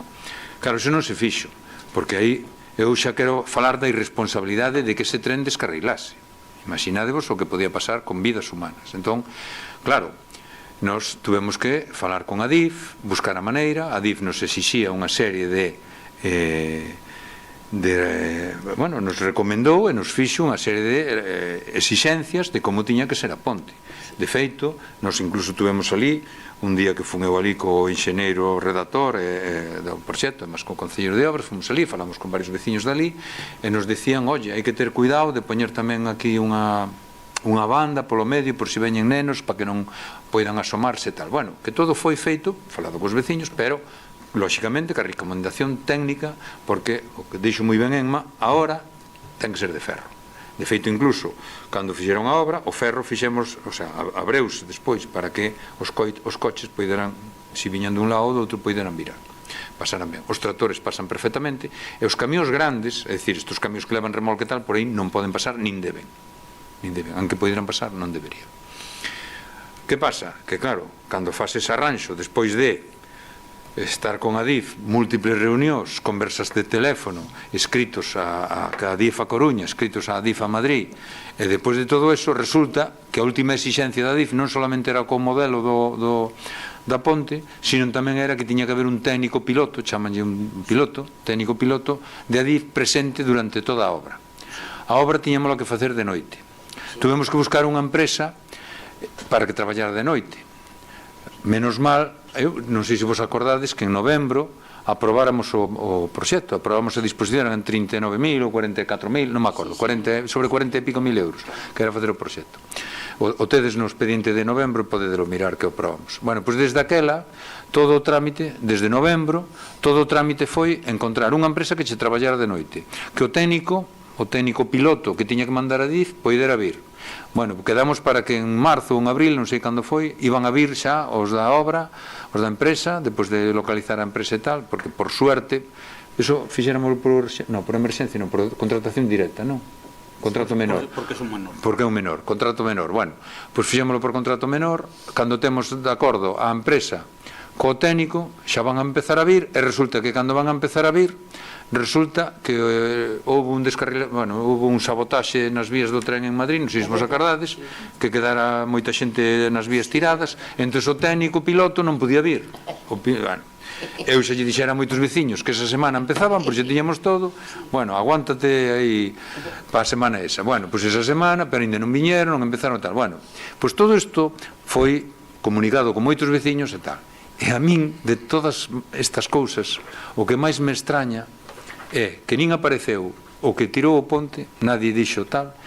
Adif, agora, temos aí unha reclamación de responsabilidade de 80.000 euros que vamos a ver, que vamos a ter que contestar xurídicamente e tal, pero tamén o que me extraña é que nadie nos preguntase que íbamos a facer ca ponte, porque nun ano e pico esta Asociación de Defensa do Patrimonio tampouco veu preguntar aquí que íbamos a facer, como íbamos a facer, cando se fixo a obra, porque a ver, eu creo que as cousas é verdad que son criticables, pero home, mellor se critica antes de, porque despois de non, eu vexo nas redes sociales xente, a verdad que xa teño poucas redes sociales, cada vez teño menos ganas de telas, porque ves xente que eu creo que deben de soltar algún tipo de frustración ou algo, porque vamos a ver, este concello é un concello que abre todos os días do ano menos sábados e domingos e festivos, calquera pode vir ao concello. Somos 13 concelleiros, bueno, ahora mismo 12 por circunstancias tal, pero somos 13 concelleiros, calquera nos pode preguntar, calquera pode vir a informarse, e hombre, e ora, xusto que se termina a obra, que a obra durou 2 semanas ou 3, xusto cando se termina a obra, resulta que o problema era que se quitaron a mampostería. Hombre, eu creo que tamén hai que ter un pouco de consideración hacia os demais. É moi fácil, despois de, a mí me hubiera gustado, oye, mira, é que creemos que iso tal, que, bueno, o explicou Emma tamén, iso non é un bien patrimonial protegido, é unha cousa que ten 100 anos. Aí, moi ben, hai que cuidalo, hai que protexelo, hai que todo o que sea, pero tamén creo que prioritariamente é a seguridade das persoas. E creo que con este tipo de proxecto se cumple ca seguridade das persoas, se cumple ca seguridade dos vehículos que transitan por ali, e se cumple ca seguridade, sobre todo tamén, dos trens que pasan por abaixo. Porque, claro, se podía, o dixo Emma moi ben, se pode manter a mampostería moi ben, vale, que era moito máis bonito de mampostería, home, sí, tamén antes eran moito máis bonitas as pedras, as casas con pedra, e se lle botaran cemento, e agora todo Dios lle quita o cemento porque é máis bonito de pedra, claro, pero a ver, o que hai que primar é a seguridade, e a nosa obligación é a seguridade, e manter, lóxicamente, o tráfico. Eso se fixo, e bueno, pues, eu entendo que todo o mundo ten a posibilidade de criticar e tal, pero bueno, eu cando vin o comentario que me enseñaron, que puxeron nas redes esta Asociación de Defensa do Patrimonio, pues, bueno, me reservo a miña opinión, pero me parece totalmente improcedente, pero bueno, cada cual ca súa responsabilidade, cada cual ca súa forma de actuar e demais. Eu creo que os problemas se arranxan moito mellor antes de que despois de, creo, pero bueno, hai xente que prefiere despois. E non o digo por ti, Fátima. Creo que me entendes perfectamente, que ti faz moi ben en preguntar o tema e eu te agradezco que me o preguntes porque me dá a oportunidade de explicar isto. Por si non o coñeceríades. Jolín, eu falei ali con múltiples veciños, todo o mundo, imaginadevos nun ano e pico, canta xente veu por aquí, e canta xente me atopou pola rúa e tal. E bueno, que xusto esta asociación, hombre, a ver, que, bueno, creo que nos quedan preguntas de Alberto, non? Do grupo do BNG. Eu teña dúas orais por... Non, pero unha é curta e de hoxe. Últimamente volvemos a recibir queixas polo transporte público... Perdona, Alberto, non te oive. Digo, que últimamente volvemos a recibir queixas polo transporte público municipal. Ao parecer, no día de hoxe, o servizo non se prestou e tivo que facer un reforzo en taxi chegado desde Betanzos. O goberno municipal está ao tanto. A que se debeu este problema? Non sei se, José, ti tes algo deso. Pois non nos chegou nada deso, non? Pero bueno, sabedes que o transporte municipal interno estamos co proceso para sacalo. E a outra que tamén así un pouco de actualidade, nos últimos días o baño estivo desaconsellado na ría da Praia Grande de Miño debido á detección dun vertido que afectou a calidade da auga. O único aviso á cidadanía consistiu, segundo temos constancia, na colocación dun cartaz informativo nun dos accesos ao areal. Esta actuación, que consideramos insuficiente, xerou preocupación entre a veciñanza e as persoas visitantes. Desde o BNG consideramos que o Goberno Municipal debe garantir a máxima transparencia neste tipo de situacións e poñer en marcha protocolos de comunicación eficaces, así como mecanismos de prevención e resposta ante posíveis episodios. Especialmente neste contexto que xa estamos case de cheo na tempada estival. As preguntas é se o Goberno sabe cal foi a causa concreta do vertido que provocou este desaconsello do baño na Praia Grande de Miño nos días previos a 18 de xuño, se se trata dun feito puntual ou existe risco de que se volva a producir un episodio similar, que protocolos de comunicación activou o Concello e se colocaron avisos en todos os accesos da praia ou só en algunha zona. E ademais, por último, que medidas preventivas vai adoptar o Goberno Municipal para mellorar a detección e resposta ante vertidos ou situacións que afecten a calidade da auga. Sí, mira, eso... Se non contesto eu. Contesto yo. Bueno, sí. Quero decir que nos comunicámoslo cando soupemos que nos lo notifica o Gas de Galicia e do mesmo xeito retiramos o cartel e ademais o colocamos no punto que se nos indica. Descoñecemos a causa. Dende logo que se pediu a analítica da depuradora de Ponte Baixoi non é imputable a depuradora, porque eso sí que se requeriu. Falouse ca cofradía, desde logo falei ca bióloga da cofradía para intentar o punto que creemos que pode ser divertido é augas arriba de parte do río, a 50 metros para arriba da depuradora, é o que queremos, polo menos. Entón creemos que foi ou ben, non sabemos a causa, ou ben unha granxa ou alguén que vaciou unha non unha fosa séptica, estes que se dedican a vaciar unha cisterna, porque polo vertido que era non podía vir dunha vivenda que non tuvera saneamento. De todas formas, medidas, sí, claro, cos novos reglamentos nos ahora vamos facer inspeccións cando se aproben os novos reglamentos de saneamento e vamos requerir aos propietarios que temos un listaxe, xa fixemos no ano 22 precisamente por eso coa Concelleira de Medio Ambiente para requerirlos que nos xustifiquen os vaciados das fosas sépticas e a empresa que ellos tal. Mais non podemos controlar o que non podemos controlar salvo conciencia ciudadana, é dicir, aos veciños que se ven algún movimento extraño que por favor se queden cas matrículas ou se queden ca persoa ou que sea, porque iso é un delito, ademais que é un delito contra o medio ambiente e ademais se nos costou recuperar a bandera azul non é que ahora de repente aparece convertido. Eu se quería engadir vas comentar. Tamén por puntualizar, sí que tamén refiramos máis a cuestión do aviso da prevención, porque sí que non tampouco excede o tema da analítica ao Concello, pero bueno, sí que no caso concreto da praia dos seus accesos, claro, non sei se é o protocolo así, pero bueno, se ten varios accesos e eu entro por un que non ten cartel e vou bañarme a outra, pois tamén intentar cumplilo. Ou tamén, sen crear alarmismo, tamén tirar, pois eso, non só da web ou das redes sociais do Concello, simplemente, pois eso, para intentar, dentro das capacidades do Concello, pois garantir esa saúde pública. Sí, eu quería engadir varias cousas. Unha, que me dixo que probablemente polas medicións que fixo Espina e Delfín, probablemente este, porque Espina e Delfín fixo unha medición augas abaixo da depuradora e augas arriba, a 50 metros, pero non quere dicir que o vertido este a 50 metros, o vertido pode estar a 300, a 1000 metros, porque o río este baixou, sabedes que ven desde outro concello e tal, non? Pode ser un vertido. É difícil que sea dunha granxa, porque o E. coli é humano. Entón ten que ser algún vaciado de algunha cisterna, e eu tamén teño as miñas sospeitas de que poida ser de algunha vivenda, vale?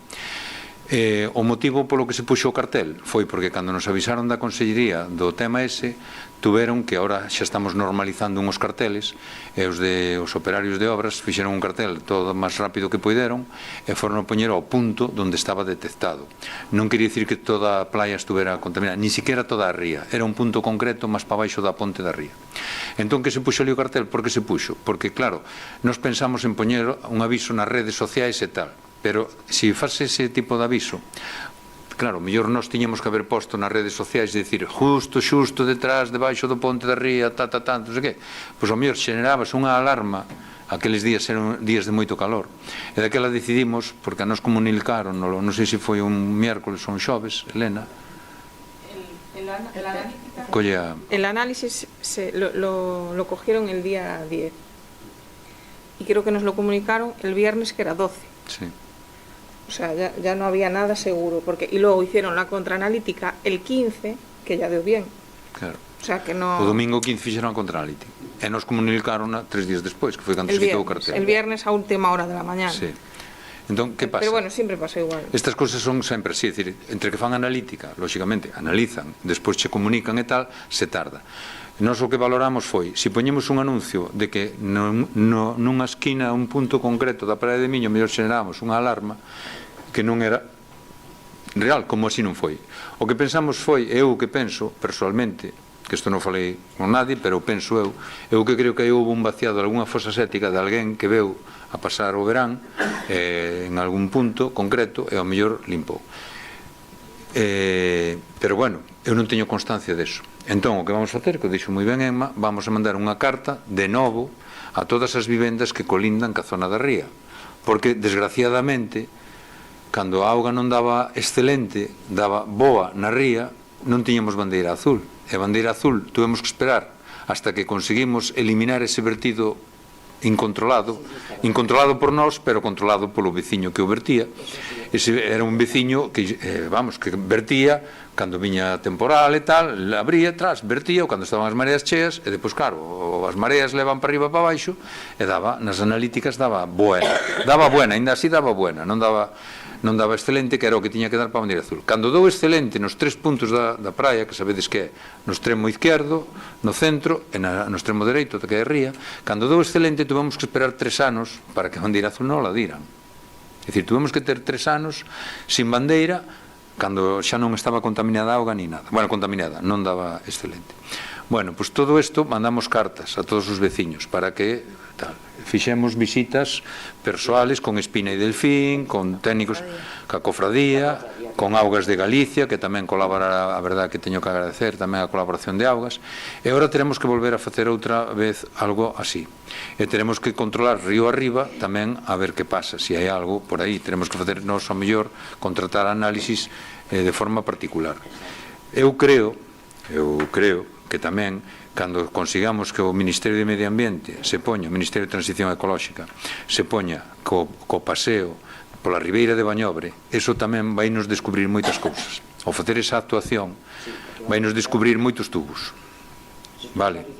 Entón, todos esos tubos, evidentemente, ao facer esa obra de paseo, de senda, vamos, eso vai ser moi positivo, porque tamén vai eliminar esos tubos e vai provocar que precisamente xa nadie se lle ocurra despois verter.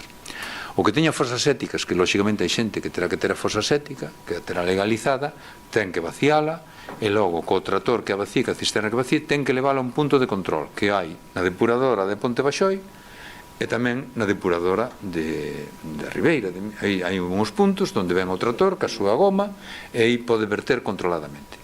Iso é o que lle estamos pedindo a todos. Claro, que todavía existan cisternas ou xente que ten cisternas que faga vertidos nun río, pois a estas alturas do siglo parece increíble, pero tamén existe. Porque claro, hai xente que vacía a fosa e non lle preguntou a cisterna onde vai botar. E hai xente que sí que o sabe, pero eu creo que todos tamén é unha cuestión de conciencia ciudadana que os xeos ríos non se pode verter eso. E bueno, vamos a seguir actuando e desde logo, como detectemos quen foi o responsable, está claro que vamos a ir con todas as da lei, como se fixo co responsable causante anterior. Seguimos, Alberto. Entón, empezas pola primeira escrita, non? Bueno, que esta quedou igual un pouco desactualizada. O pasado mes de outubro de 2024 podíamos ler na prensa escrita que o Concello de Miño, xunto cos concellos veciños de Pontedeume e Vilarmaior, ían contar cun servizo de atención temperá. Este novo servizo contaría con servizos especializados de psicología, logopedia e terapia ocupacional e que estaría en funcionamento en xaneiro de 2025. Non foi até o mes de xuño cando este servizo comezou a prestarse, o que provocou que até o momento o único usuario estivera varias semanas en tratamento ao cesar a atención no Hospital Materno-Infantil da Coruña, o 13 de maio, o cal tampouco tiña previsión de contar con un servizo de fisioterapia. Atendendo a exposto, pode explicar o goberno local a que se debeu este atraso na apertura do servizo de atención temperá en Leiro?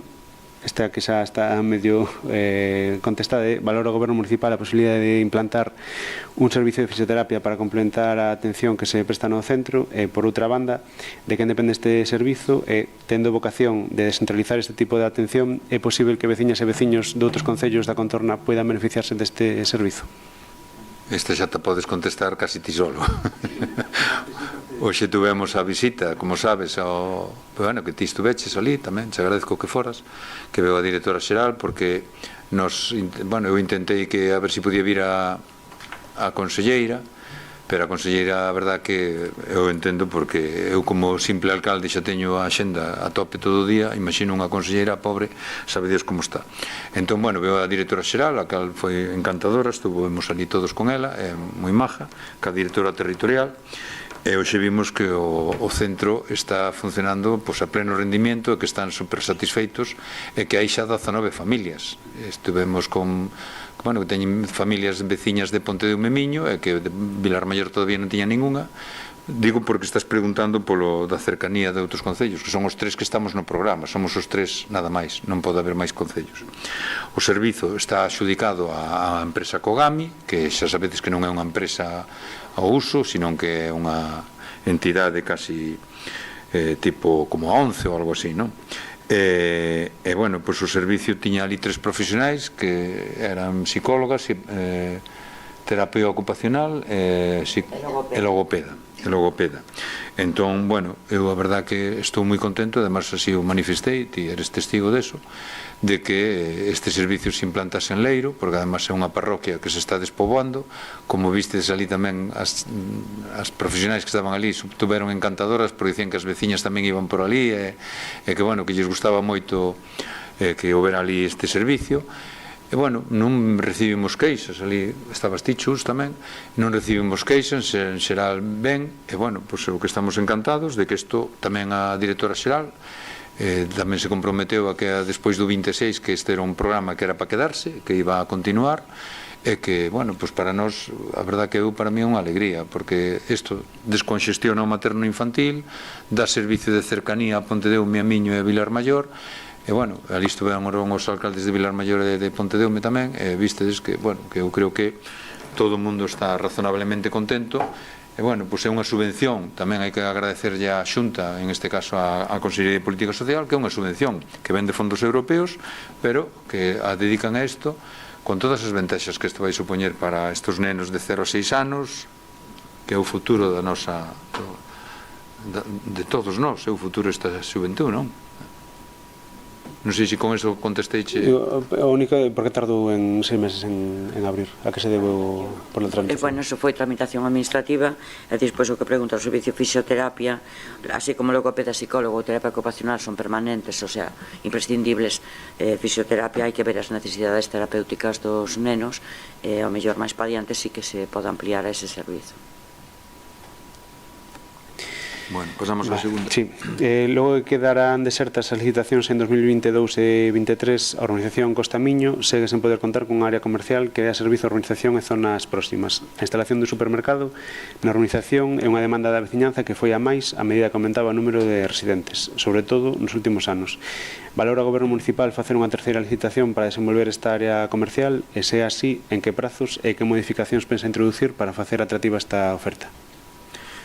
Bueno, eu creo que non fai falta facer nada máis atractivo que a propia dinámica da sociedade. É dicir, calquer área comercial, así como fai, creo que a primeira convocatoria sacamos fai 3 anos, 3 ou 2, xa non me acordo moi ben, pero fixemos fai, eu creo que foi fai 3 anos. Había unha poboación en Costa Miño de 400, 500 persoas. Hoxe é unha poboación que supera as 1000 persoas censadas, pero que non censadas tamén hai unhas 200, 300. É dicir, xa é máis atractivo. Nós, como sabedes, as condicións que tiñamos eran unhas condicións de 30 e pico, corrixídeme se me equivoco, 40 anos ou 30 e pico de anos, eran 36.000 euros de canon anual, eran uns requisitos de plazas, había uns requisitos tamén que era que a carnicería e pescadería que tuveran ali unha persona de dependiente, que non foran de autoservicio, e tamén que o primeiro ano estaba exento de canon. Bueno, esas condicións nunca nos dixeron que non eran atractivas, é dicir, que as empresas que falamos de áreas comerciales nunca nos dixeron que eran atractivas. O problema que tiñan eles máis ben era ca poboación. Cando sacamos por segunda vez, seguían con ese problema de poboación. Entón, nós agora, o que estamos traballando neste asunto, estamos tendo contacto cas diferentes empresas para ver de sacar adiante este tema. Que pasa? Que agora temos moitos máis argumentos. Temos unha poboación ali de 1000 e pico, en crecemento, unha potencial poboación en Miño co tema do acordo de Piñeiro, que, aunque parezca unha tontería, tamén é moi importante para eles, porque eles non solamente están pensando na poboación de ali, eles están pensando na poboación de Vilar Maior, de Miño, de Pontedeume, posiblemente o mellor incluso de Cabanas, de non sei, Irixó, Monfero, bueno, xente de Paderne, que seguramente en vez de ir ao mellor a outras localidades que teñen áreas comerciales, van vir a Miño. Entón eu creo que eles tamén están vendo eso. Por lo tanto, bueno, temos aí conversas, estamos aí falando, e creo que espero que isto chegue a un término e pronto poida ser unha realidade ali a área comercial. Pero bueno, xa sabedes que estas cousas sempre, hasta que chegas a firma final, pois non podes aseguralo, non? Pero bueno, eu creo que sí, que eu creo que temos, poboación e temos argumentos máis que suficientes. Te tes que ir. Apunte que se sabe. Vale. O CPI Castro Baxoi continúa a padecer deficiencias estruturais na cuberta do patio, unha infraestructura básica que condiciona negativamente o desenvolvemento das actividades educativas e de ocio do alumnado, especialmente en días de choiva. Esta situación leva tempo sendo coñecida pola Consellería de Cultura, Educación, Formación Profesional e Universidades. De feito, en xullo de 2023, o secretario xeral técnico da Consellería, Manuel Vila, recoñeceu públicamente que a unidade técnica sí que está analizando os problemas que dá esta cuberta do patio e que a unidade técnica adoptará este verán as melloras que precise. Porén, transcurridos 2 veráns, 2023 e 2024, non se levou a cabo ningunha actuación, desaproveitando períodos non lectivos, nos que este tipo de obras poderían realizarse sen afectar a actividade académica. A falta de avances, a ausencia de información sobre os resultados das análisis técnicas anunciadas e a incerteza sobre a inclusión desta actuación nos orzamentos para 2025, cuestión evitada polo propio conselleiro Román Rodríguez nunha interpelación parlamentaria en outubro do 24, non fai máis que aumentar a preocupación e que non veremos no curto prazo a execución desta actuación. O Concello de Miño aínda que non ten competencias directas nesta materia, non pode permanecer alleo ás necesidades do centro, así como velar porque a Xunta de Galiza cumpra coa súa obriga de garantir unhas instalacións escolares dignas, seguras e en bo estado. Por todo o exposto, mantivo o Goberno Municipal algún tipo de contacto coa Consellería de Educación nos últimos tempos para reclamar a execución desta obra? En caso afirmativo, con que resultado? Por outra banda, ten previsto o Goberno Municipal dirixirse formalmente á Xunta de Galiza para exixirlle que acometa no verán de 2025 a sustitución ou reparación integral da cuberta do CPI Castro Baxoi? Vaya, contesta Catino. Sí, ya está. Bueno, nos compartimos a preocupación. Bueno, vou resumir un pouco a historia deste tema. Realmente a cuberta hai máis de 20 anos que ten filtracións. É certo que agora son máis graves. Nos desde os 19 que estamos aquí, pois levamos intentado falar e negociar coa Consellería. Chegando o propio alcalde a ofrecerlle ao delegado territorial aqueles famosos 20.000 euros que despois que se comprometeran e que se gastaron noutras reparacións, porque a Consellería finalmente decidiu non facer reparación, sino facer unha coberta nova que se iba a facer neses momentos. O ano pasado, eu creo que por estas datas, corríxeme Manolo se me equivoco, un pouco antes, creo que máis ben hacia a primavera, houve unha reunión da que nos enteramos a posteriori, porque non se ve que non se considerou importante que acudir ao Concello de Miño. Entre foi unha reunión coa delegación da Coruña, da Consellería de Educación, coa AMPA e coa dirección do colexio. Polo que nos informaron despois, xa digo que aténdonos ao que nos dixeron os asistentes, que nos non fomos invitados nin participamos nesa reunión, asegurouse que este ano faceríase esa cuberta. Por lo tanto, sabemos eso en vista de que dese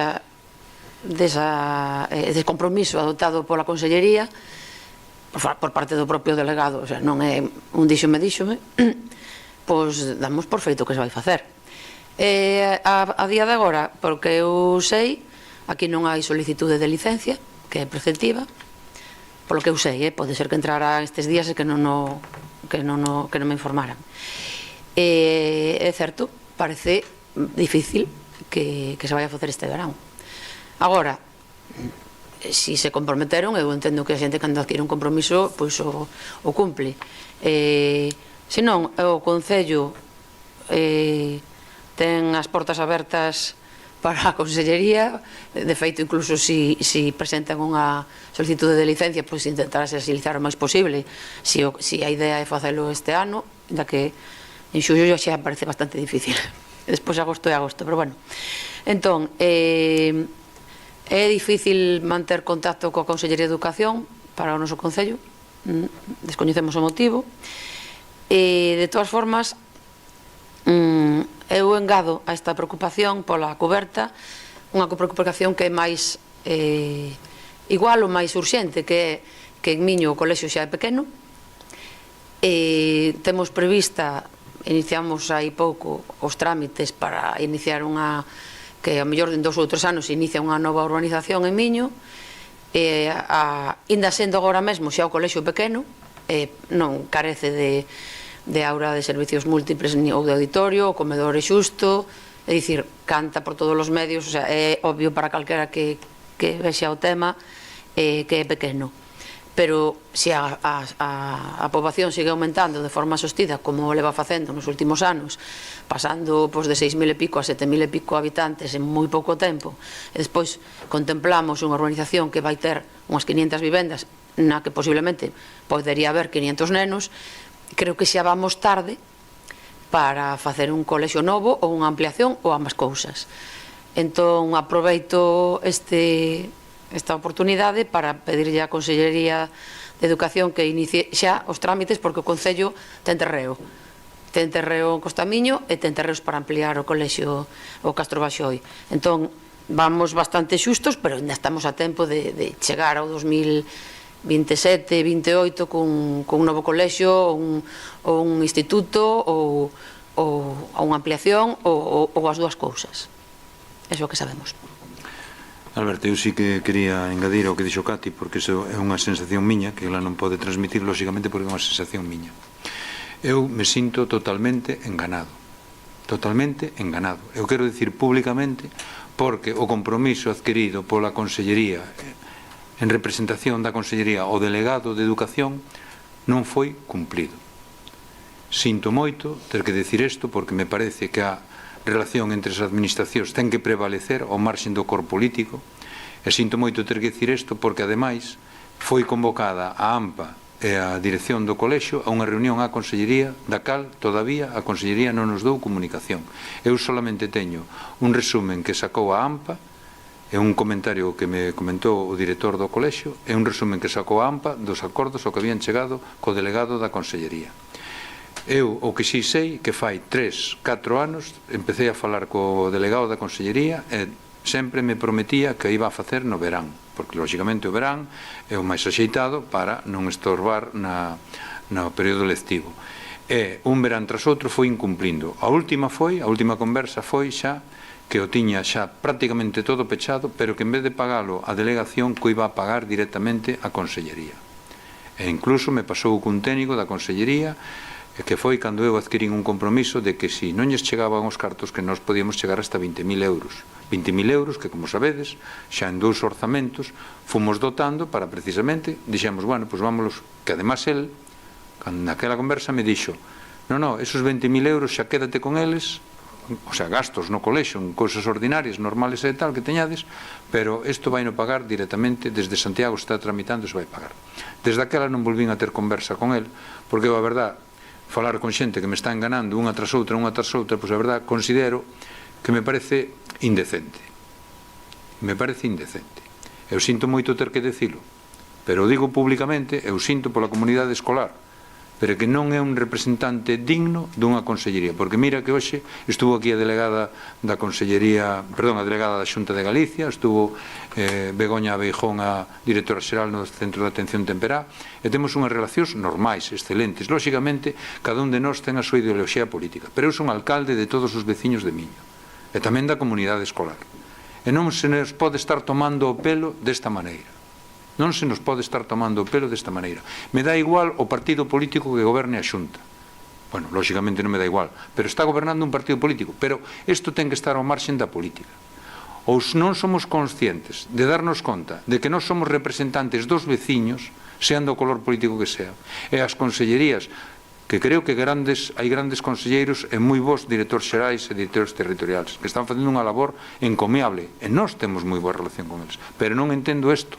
Eu non entendo isto da Consellería de Educación, non o entendo.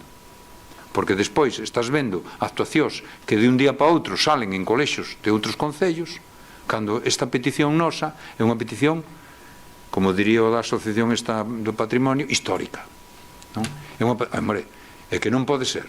Eu, sinceramente, me encontro totalmente molesto, porque, oye, non podes dicir este ano, cando ves que non o faz, oye, chama.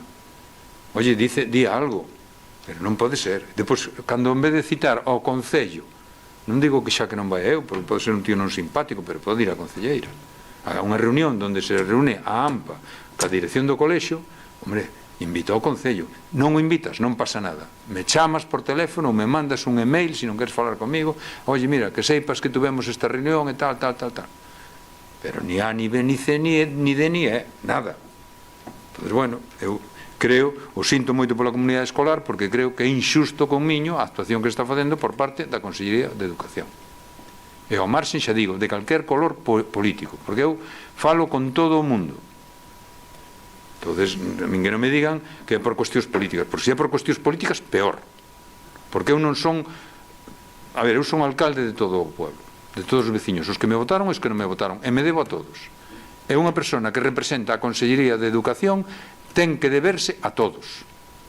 Concellos do BNG, do PP, do PSOE, de Izquierda Unida, bueno, de Sumar, como sexa.